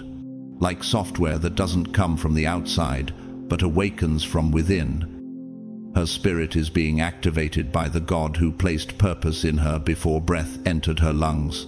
Have you noticed a new stillness around her, or a boldness you didn't teach her? That's not rebellion. That's a downloaded revelation. The world didn't give it to her, so the world can't define it. Her peace is not compliance. It's clear. Her sudden wisdom is not imitation. Its ancestral memory is reawakened by divine timing, like a library buried beneath centuries of dust. Her identity is being excavated. She may say something that makes you stop mid-task. A sentence so wise, so piercing. It sounds like it belongs to a prophet twice her age. Don't dismiss it. That's a spiritual memory being unlocked. But the advocate, the Holy Spirit, will teach you all things and remind you of everything I have said to you. Jesus said in John 14:26. Her spirit is remembering what her mind was too young to retain. Have you ever seen a child suddenly pick up a skill they've never been taught? That's what divine memory looks like in motion. Temple Grandin, a world-renowned animal scientist and inventor with autism, once said, "I see the world in pictures." She reimagined the cattle industry, not by fitting in, but by seeing differently. Her uniqueness wasn't a flaw, it was the blueprint. Your daughter is similar. She won't always follow what's popular, but she will follow what's true. And that truth will shift more than opinions, it will shift culture. By contrast, Benedict Arnold, once a trusted general in the American Revolution, betrayed his nation for short-term gain. His name now symbolizes betrayal. Why? Because he traded legacy for immediacy. Your daughter is doing the opposite, sacrificing comfort for calling. The changes in her will seem subtle at first, a quiet refusal to gossip. A sudden hunger for solitude. A calm response in a moment that used to trigger panic. These are not coincidences. They are confirmations, small ripples from deep tectonic movements.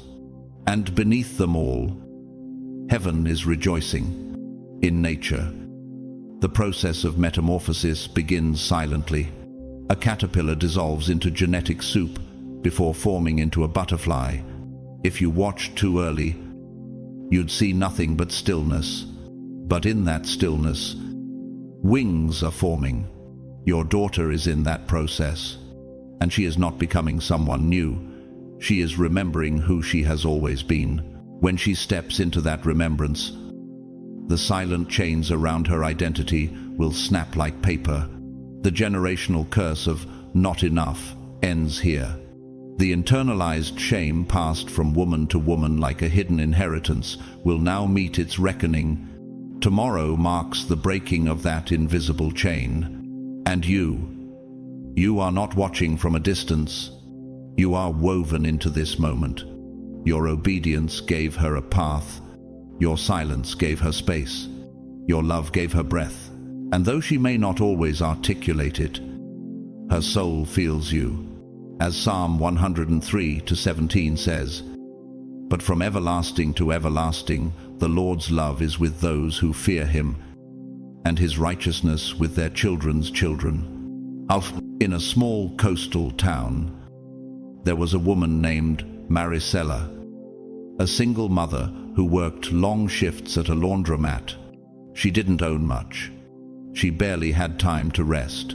But every evening, before her daughter Emilia went to sleep, Maricela would kneel beside her bed and whisper Psalm 91 into the air.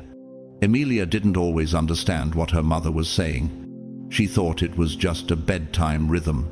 But one day, in high school, after a near-death car accident that miraculously left her untouched, Emilia said she remembered hearing that same whispered prayer echo in her mind seconds before the crash. "He who dwells in the secret place of the Most High shall abide under the shadow of the Almighty."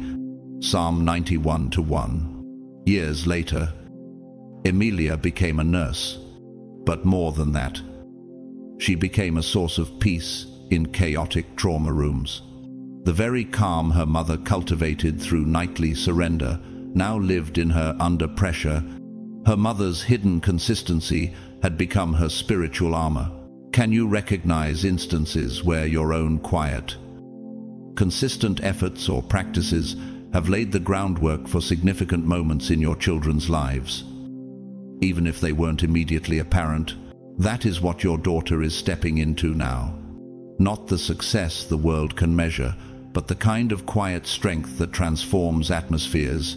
And it came not from what she earned, but from what you carried. Your voice still echoes in her decisions. Your prayers are stitched into her instincts.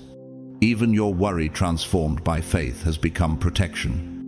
This is why you may have felt overlooked, even emptied in recent seasons, because your portion wasn't being stored in visibility, it was being stored in her becoming. And now, the fruit of your hidden intercession is about to go public, to bring up a child in the way he should go.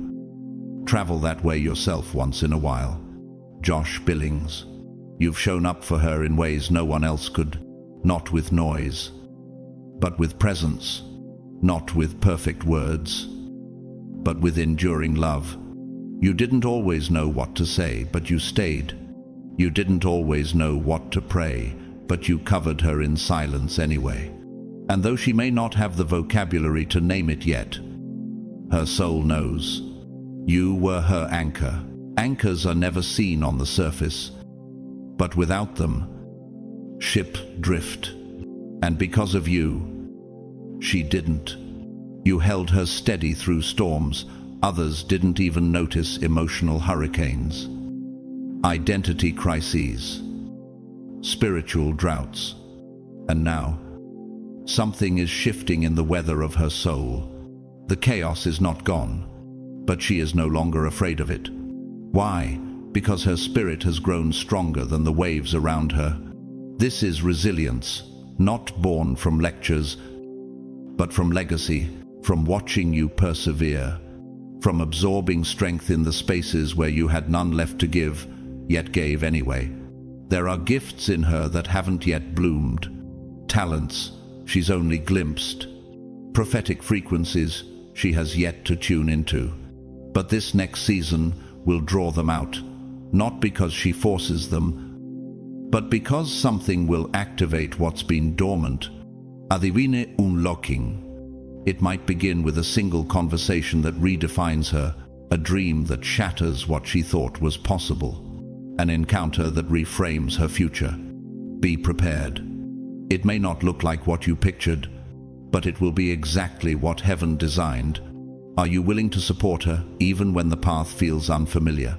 Will you still affirm her when God calls her to places you never dared go? The path of destiny is rarely linear. Sometimes God doesn't take us the shortest way, He takes us the sacred way, like how He led Israel through the wilderness, not because He was lost, but because He was preparing them to carry victory. The Lord your God led you all the way in the wilderness these 40 years to humble and test you, says Deuteronomy 8:2. So yes, the way ahead may feel strange, but don't fear the unfamiliar. Trust the unfolding. The awkwardness is not error, it's divine disruption. With every step she takes into her true identity, the resistance will rise. This is the law of spiritual physics. Increased light attracts deeper warfare. But don't be shaken. As a rocket pierces the atmosphere, it experiences the most turbulence at breakthrough velocity. That resistance is confirmation, not contradiction. That shaking is the sound of walls falling. She is not fragile. She is forged. Like Damascus, steel folded, fired, and beaten into unbreakable beauty. Like volcanic soil formed from eruption, but fertile for revival, she has been built in fire and refined in grace. The same spirit that sustained you in your lowest valley is now resting on her.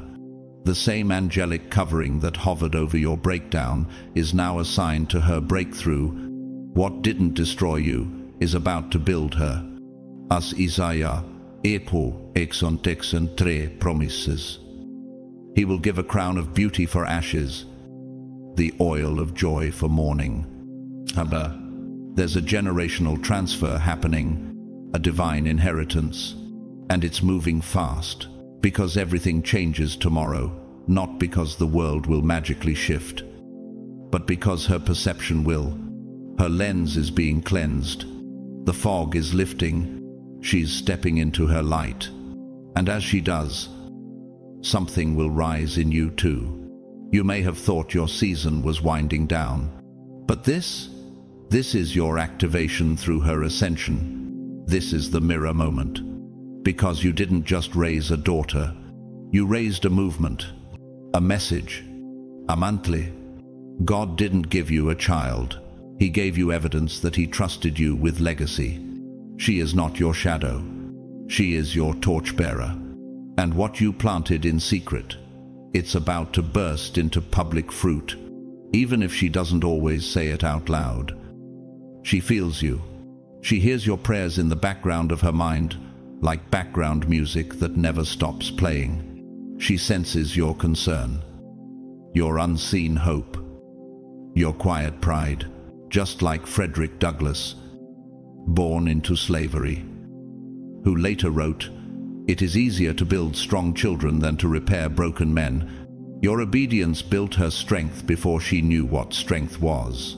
Meanwhile, history also remembers King Saul, who was chosen but lost alignment. He resisted David instead of covering him. He held the title, but forfeited the heart. You are not Saul. You are the one who empowered the future, even when you were bleeding. Now your daughter is entering rooms you never imagined. Doors are opening, not for her ego, but for her purpose. She's not rising for applause. She's rising for an assignment. Your greatest contribution to the kingdom of God may not be something you do, but someone you raise. Andy Stanley. This moment, this sacred unraveling may arrive in a whisper or with thunder, but it will arrive. And when it does, stay close in spirit.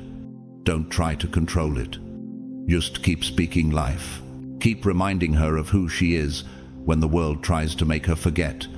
And never forget this, because you said yes, she now has the courage to say hers. Have you considered that everything you once thought was delayed was actually perfectly aligned to bring her into this very moment? There are moments in life that cannot be explained, only experienced. Tomorrow will be one of them. You'll feel it before it makes sense. A stillness, a break, a resurrection, and it's already begun. You've already noticed it, haven't you? That subtle glow in her eyes when she's tapped into something eternal. The way the atmosphere shifts when she walks into a room, not because she demands attention, but because her spirit commands alignment. The way she shows empathy, as if she's walked through lifetimes of pain, even when no one taught her how to care so deeply. Before I formed you in the womb, I knew you. Before you were born, I set you apart. Jeremiah 1:6.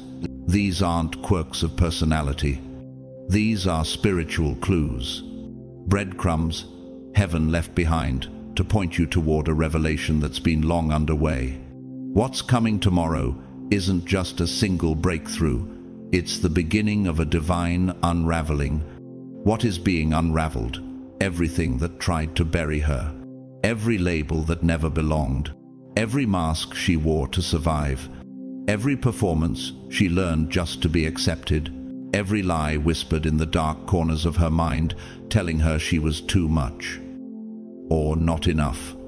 Tomorrow marks the unraveling of every identity that trauma built, and the resurrection of the identity God authored. Have you ever watched a tightly wound vine begin to release from a dead branch so it can reach for the sun? That's where she is. She's not just healing, she's shedding. For years, she accepted roles that were never hers to carry. Roles created by fear, roles handed down through broken expectations, roles whispered into her psyche by culture, wounded mentors, or unhealed parents. But now, heaven is handing her back the pen. God is giving her permission to rewrite what it means to be her.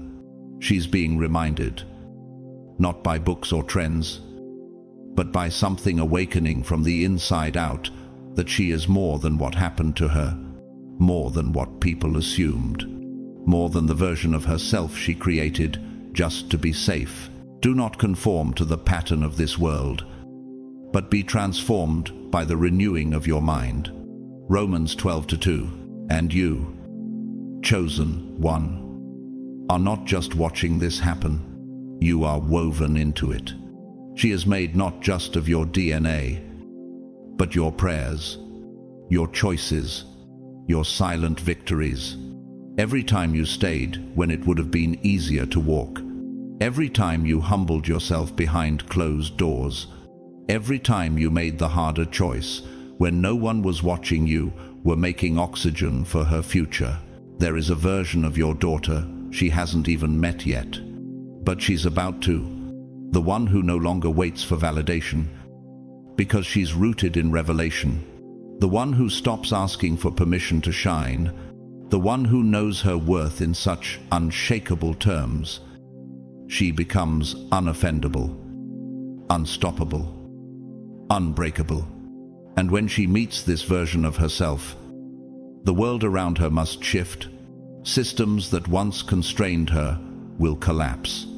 Relationships rooted in old pain will gently dissolve. Roles that kept her small will be shed like old skin. Not in anger, but in sacred deconstruction. God is not burning her down. He is rebuilding her from truth this time, not trauma. I will restore to you the years that the swarming locust has eaten. Joel 2:25. This is neuroplasticity of the soul, when the spiritual wiring once shaped by fear gets rewired by revelation. You'll see it in her eyes, in her walk, in her choices, in the way she starts to say no with peace and yes with authority. You'll feel it in how she reclaims time, energy, and space. And you'll know, this isn't just confidence. This is calling. There's a greater mission unfolding now, not just for her healing, but for her impact. Take Malala Yousafzai, the young Pakistani girl who was shot for daring to want an education. That bullet didn't bury her. It birthed her voice. Today, she is a global advocate for girls who feel voiceless. Your daughter carries the same potential, not because of the pain, but because of what she carried through it. And not everyone chooses this rise. Judas Iscariot, chosen like the others. Let fear and control guide his hand. Instead of confronting his false self, he clung to it, and in doing so, missed the mission. But your daughter, she's letting go. She won't just experience transformation privately, she'll radiate it publicly. Her voice, once silenced, will become a compass. Her story, once hidden, will become healing. She will rise, not to be seen, but to help others see. How do you anticipate her journey of radiating transformation publicly will impact those who witness it? There was a girl named Nia. For years, she kept journals no one read, filled with poetry, dreams, and questions she never asked aloud. One day, she read a line from her own writing at a small gathering. A stranga vipt. From that moment on, Nia realized her voice had never been small. It had simply been waiting for the right room. That room is coming for your daughter. Arise, shine, for your light has come, and the glory of the Lord rises upon you. Isaiah 61. This is not the climax. It's the commissioning. Get ready, because this unraveling isn't loss. It's legacy being born again. You've already seen glimpses, haven't you? The way her eyes seem to shift like portals whenever her soul taps into something real. The way the air in the room subtly rearranges when she enters, as if the atmosphere itself recognizes her assignment. The quiet empathy she extends to strangers, to animals, to the broken, without being taught, as if compassion was etched into her very marrow before she had language for it. These are not quirks of personality. These are spiritual breadcrumbs, divine clues, pointing to something deeper. The Spirit Himself testifies with our spirit that we are God's children. Romans 8:16. That testimony is already awakening in her. Tomorrow does not mark a one-time event. It marks the beginning of an unraveling, not of her, but of everything that tried to contain her. The false names, the roles she was never meant to play, the pain-based identities, the inherited shame, the beliefs that said she had to earn her worth, prove her softness, shrink her voice. These layers were never hers, but for a time, she wore them to survive. Have you ever watched someone start shedding their skin, not physically, but spiritually? That's what's happening now.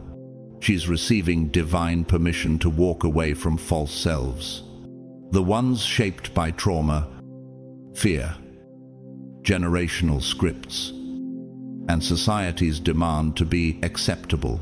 She's not becoming rebellious, she's becoming real. Therefore, if anyone is in Christ, the new creation has come, the old has gone. The new is here, 2 Corinthians 5:17. And this transformation isn't only hers, she is made of you. Not just your blood, but your blueprint, your prayers, your decisions, your hidden battles. Every time you forgave when you wanted revenge, Every time you got back up when quitting would have been easier. Every time you chose love over pride, those were seeds of freedom planted into her future. And now, they are blooming. Your obedience carved open a path her destiny could breathe through. There is a version of your daughter. She hasn't met yet, but she's about to. The one who no longer asks for permission to exist. The one who doesn't need external validation to feel valuable. The one who lives from revelation, not reaction. And when she meets that version of herself, the world around her must reconfigure. Old relationships that fed on her uncertainty will dissolve.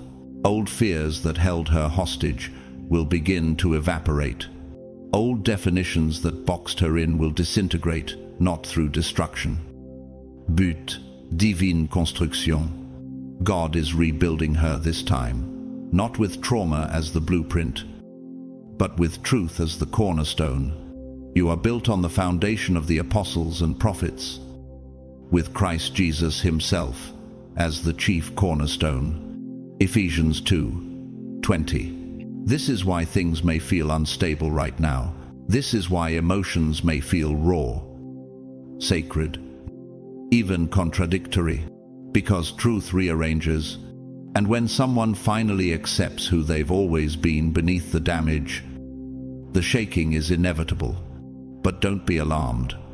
What's happening in her isn't just personal, it's positional. There's a greater mission stirring underneath the healing. She will not just survive this. She will become a signal fire for others, a living lighthouse, a blueprint of hope for those who forgot what restoration looks like. How do you envision your daughter's journey becoming a signal fire or living lighthouse for others seeking restoration? We've seen this before in real time. Chimamanda Ngozi Adichie, a Nigerian author and feminist voice, grew up in a world where women were expected to remain quiet, careful, and conventional. But she refused to wear identities that didn't belong to her. She once said, "The problem with gender is that it prescribes how we should be, rather than recognizing how we are." Her books and speeches now speak for millions of women who never found the words for their pain. Like your daughter, her voice became the very medicine she once needed. By contrast, Bernie Madoff, a wealthy financier, created an empire built on illusion appearances, not integrity. When the truth was unveiled, everything crumbled. He left behind not just financial loss, but emotional ruin for thousands. Why? Because his power was built on lies. Your daughter is building something different, a legacy founded on authenticity, not performance. Have you ever noticed how some voices don't need to shout to command attention? That will be her. Her voice, once ignored, will become a compass for the disoriented. Her story, once buried, will become a bridge for those too weary to find their way home. Her scars, once hidden in shame, will become sacred keys, unlocking healing in others. They triumphed by the blood of the Lamb and the word of their testimony. Revelation Shtim Asra, Echat Asra. She is not rising to be popular. She is rising to be prophetic. You were chosen not just to protect her, but to prepare the world for what she will carry. Her restoration is not just a miracle, it is a message, and it begins now. She was never meant to follow in anyone's footsteps. She was always destined to carve her own. She was designed not for conformity, but for consecration. And you, yes, you, chosen one, were always part of the divine architecture that would prepare her, even when you didn't yet know what you were building toward. There were moments when you questioned yourself, times you lay awake, wondering if you were enough guidance, enough wisdom, enough light for her path. Maybe you even feared you were failing. But in heaven's language, failure doesn't sound like insecurity. It sounds like faithfulness showing up on tired feet. And you showed up, again and again. Train up a child in the way she should go, and when she is old, she will not depart from it. Proverbs 22 says, "What if your quiet devotion, the discipline no one applauded, the prayers no one heard, was the very womb in which her calling formed?" She hasn't just inherited your DNA, she carries your decisions, your discipline, your courage to keep choosing love over fear. Her strength didn't appear from nowhere. It was modeled in you, forged in your weariness, passed down like a hidden song that her spirit now sings. And now, as she rises into divine elevation, your role is shifting, not lessening, but deepening. The assignment now is spiritual sensitivity. She may not always have the words for what's stirring inside. Don't be alarmed if she withdraws. Don't panic when she's quiet. These are signs not of emotional distance, but of soul recalibration. Have you ever seen a butterfly mid-transformation, not yet a winged thing? Not quite the caterpillar anymore. That's her. Her spirit is stretching. Her identity is being rearranged in unseen ways. And like tectonic plates shifting beneath continents, the movement is silent, but monumental. You don't always need the right words. Sometimes the most sacred thing you can offer is your nearness. Sitting with her in silence may be more pathetic than 1,000 instructions. Be still and know that I am God. Psalm 46:10. She will begin to walk differently, spiritually and emotionally. Her decisions will start to carry a weight she once avoided. Her dreams may intensify. Her hunger for meaning will deepen. You'll see it in the way she asks questions she never dated before. In this way, she pauses longer before answering. In the way her eyes search heavenward more often than they seek applause. Have you noticed it already? This is the kind of clarity that doesn't just define her next step, it redefines her entire map. And she is not walking into this rebirth alone. The same presence that carried you in your weakest hour is now guiding her into her appointed one. The very angels that stood guard during your breakdowns have been reassigned to her elevation. Are not all angels ministering spirits sent to serve those who will inherit salvation? Hebrews 1:14. This is more than a breakthrough. This is a birth. The unearthing of her authentic self, the one heaven wrote before the world tried to edit her. And when that version breathes, nothing stays the same. The people around her will feel it. Some will be drawn curious, inspired. Others will be offended, unsettled by her peace. Let them go. What's coming next requires a purified atmosphere, no noisy, no manipulation, just presence, purpose, peace. This already happened to Pope John Paul II as a child orphaned young, crushed by war, but spiritually prepared by the silent strength of his father. His dad, a retired soldier, never preached, but would kneel beside his bed each night in prayer. Years later, the Pope said, "My father's prayer was my first seminary." His rise began, not in grandeur, but in a father's quiet covering. Now contrast that with Lance Armstrong, a cyclist who became a global icon after overcoming cancer and winning 7 Tour de France titles. But behind the triumph was deception.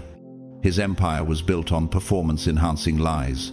When truth surfaced, the medals were stripped, the applause silenced, and trust shattered. Why? Because influence without integrity always collapses under its own weight. That will not be your daughter. There's a young woman named Mireille. Her mother never finished high school. She worked nights, spoke a few words, but she always stood by the door when Mireille came home late. No lectures, just a quiet, tired, welcome home.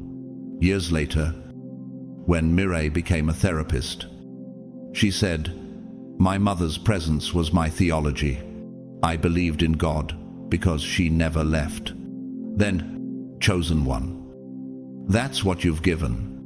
A spiritual welcome, an unseen architecture, a grounding no storm could steal. The rain came down, the streams rose, and the winds blew. Yet it did not fall, because it had its foundation on the rock. Matthew, Sheba, Aserim, Vachemesh. So don't be afraid if things begin to shake. What looks like resistance is really the confirmation that heaven is pressing activate. The frequency is shifting. The atmosphere is making room, and your daughter is rising. This is not the time to step back. This is the time to speak life louder, to affirm her identity before the world, attempts to name her again, to bless her steps even when you don't understand the path, to trust that your alignment is still her covering. What if this whole time you weren't preparing her for the world, you were preparing the world for her? This may be emotional to witness, and rightfully so. You've carried this moment in your spirit longer than anyone knows. The long nights, the silent battles, the seasons of uncertainty where you didn't know what was growing, only that something holy was. And now it's here. Tears may fall not from grief, but from recognition.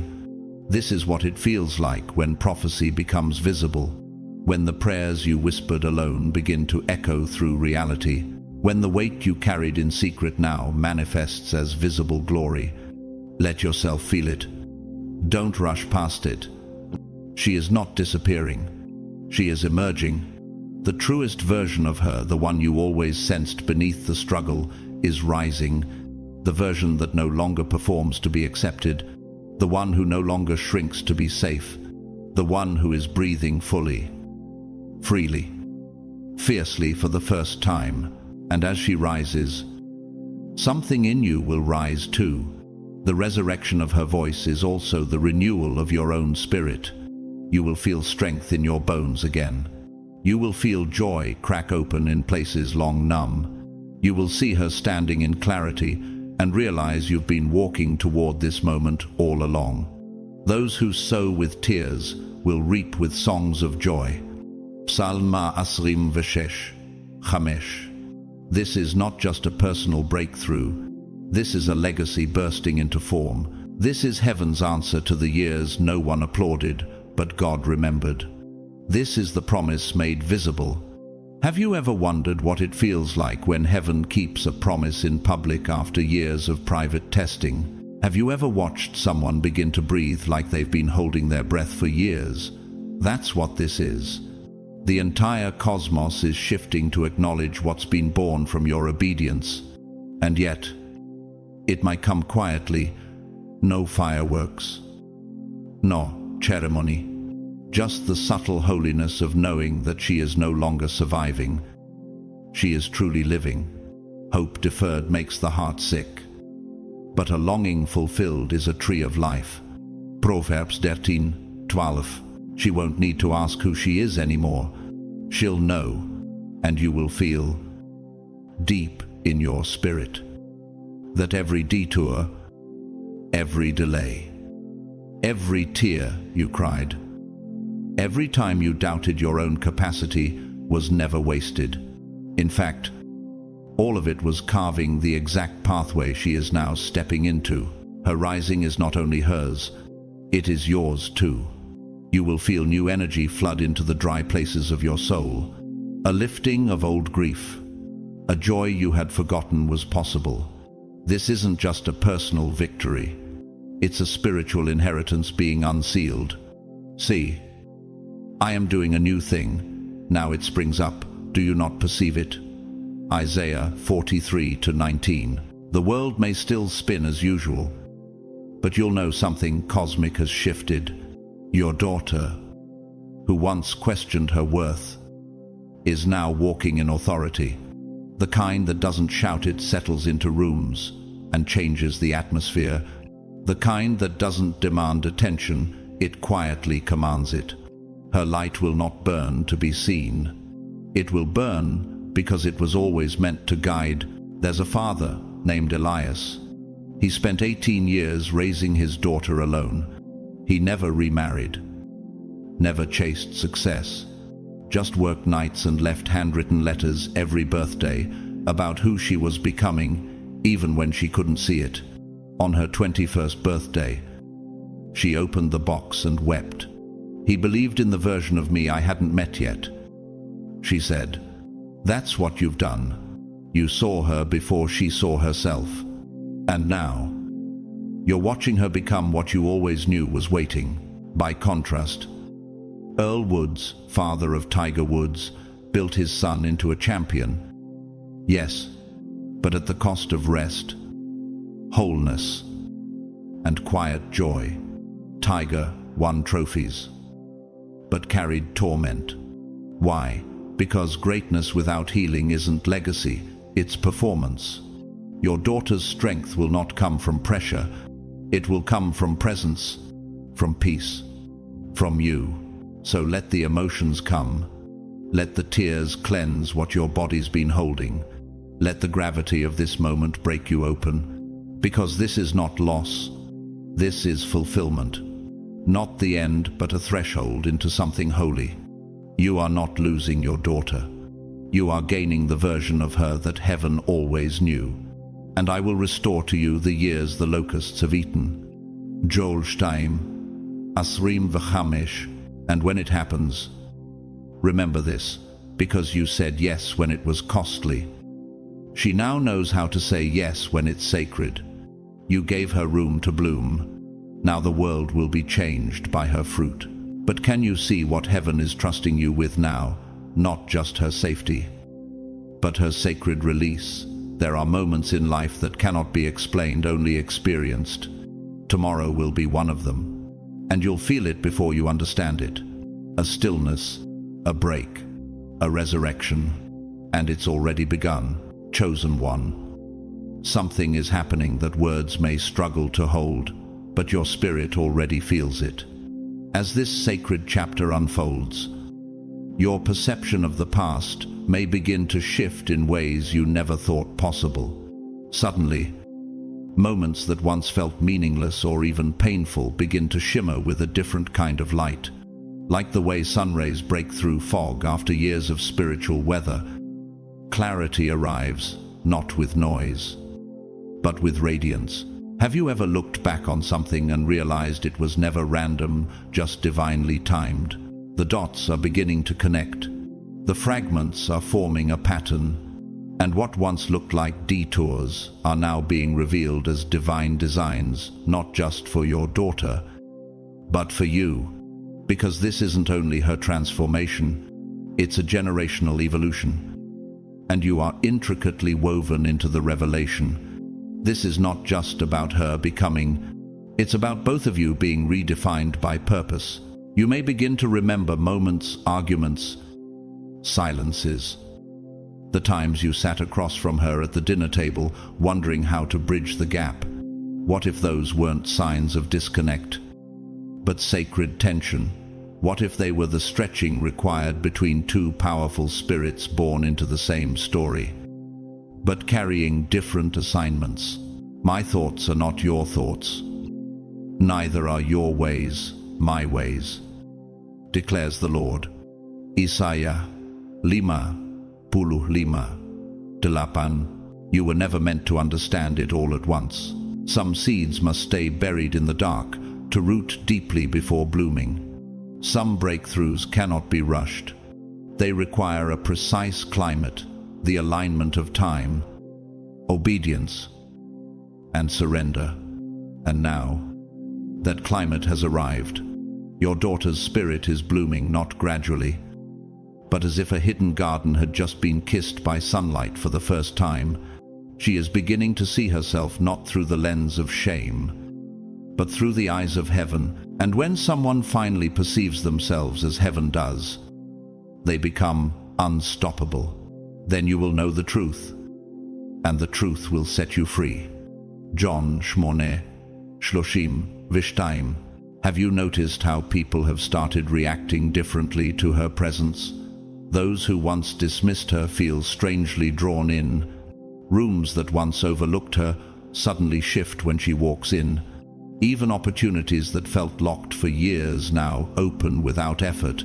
This isn't luck. This is spiritual momentum. And when it begins to move, it cannot be reversed.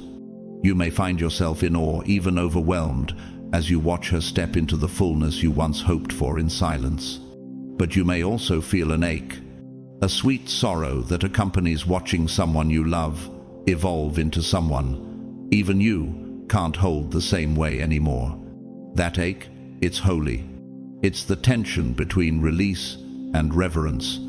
You are not losing connection. You are expanding it. You are no longer simply a guide. You are becoming a spiritual mirror, a foundation.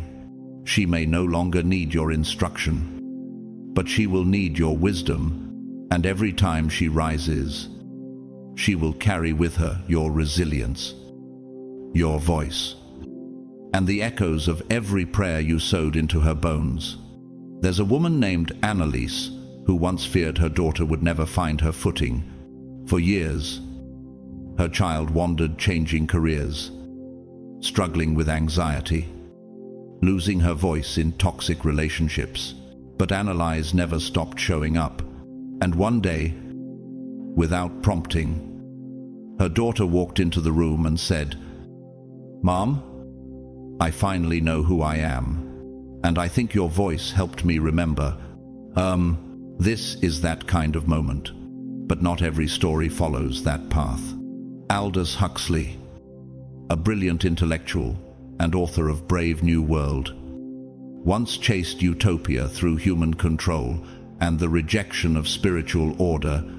His pursuit of synthetic peace birthed dystopia. His legacy became a cautionary tale. When we try to manufacture purpose without divine anchoring, we lose the soul. Your daughter is not being positioned to repeat that mistake. Her purpose is not synthetic, it is sacred. She is about to make decisions that will reflect the woman she's becoming. Some may surprise you, others will confirm what your spirit always knew.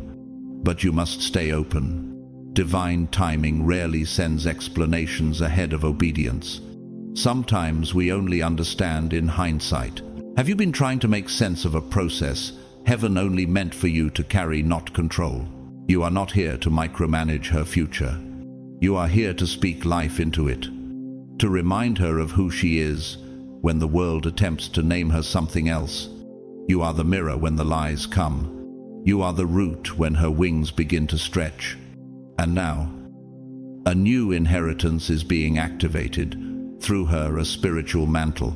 This is not an elevation for applause. This is commissioning for kingdom assignment. She will not just be changed, she will be positioned. People are waiting for her words. People who are lost in systems.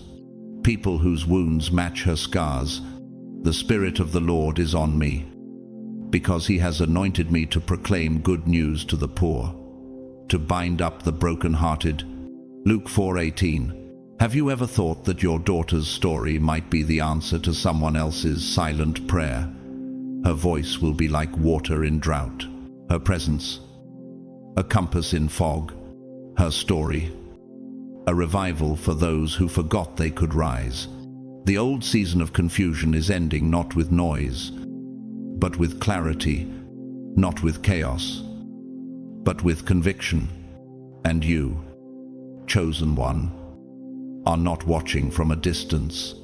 You are part of the seed, the soil, the water, the weather.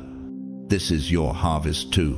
She will become a lighthouse for the wandering, not just by standing tall, but by staying lit through storms. She will be a refuge for the misunderstood, not because life has always made sense to her, but because she has survived seasons when nothing did. She will become a living answer to the silent prayers of those who never had the courage to speak their pain aloud. And the sacred current that makes all of this possible flows directly through her connection to you. You may not have worn a title, but you carried a mantle. You bore invisible burdens for years, battles that were never recognized, sacrifices that were never applauded, and still, you stayed. You chose love over fear, faith over fatigue, and truth over performance.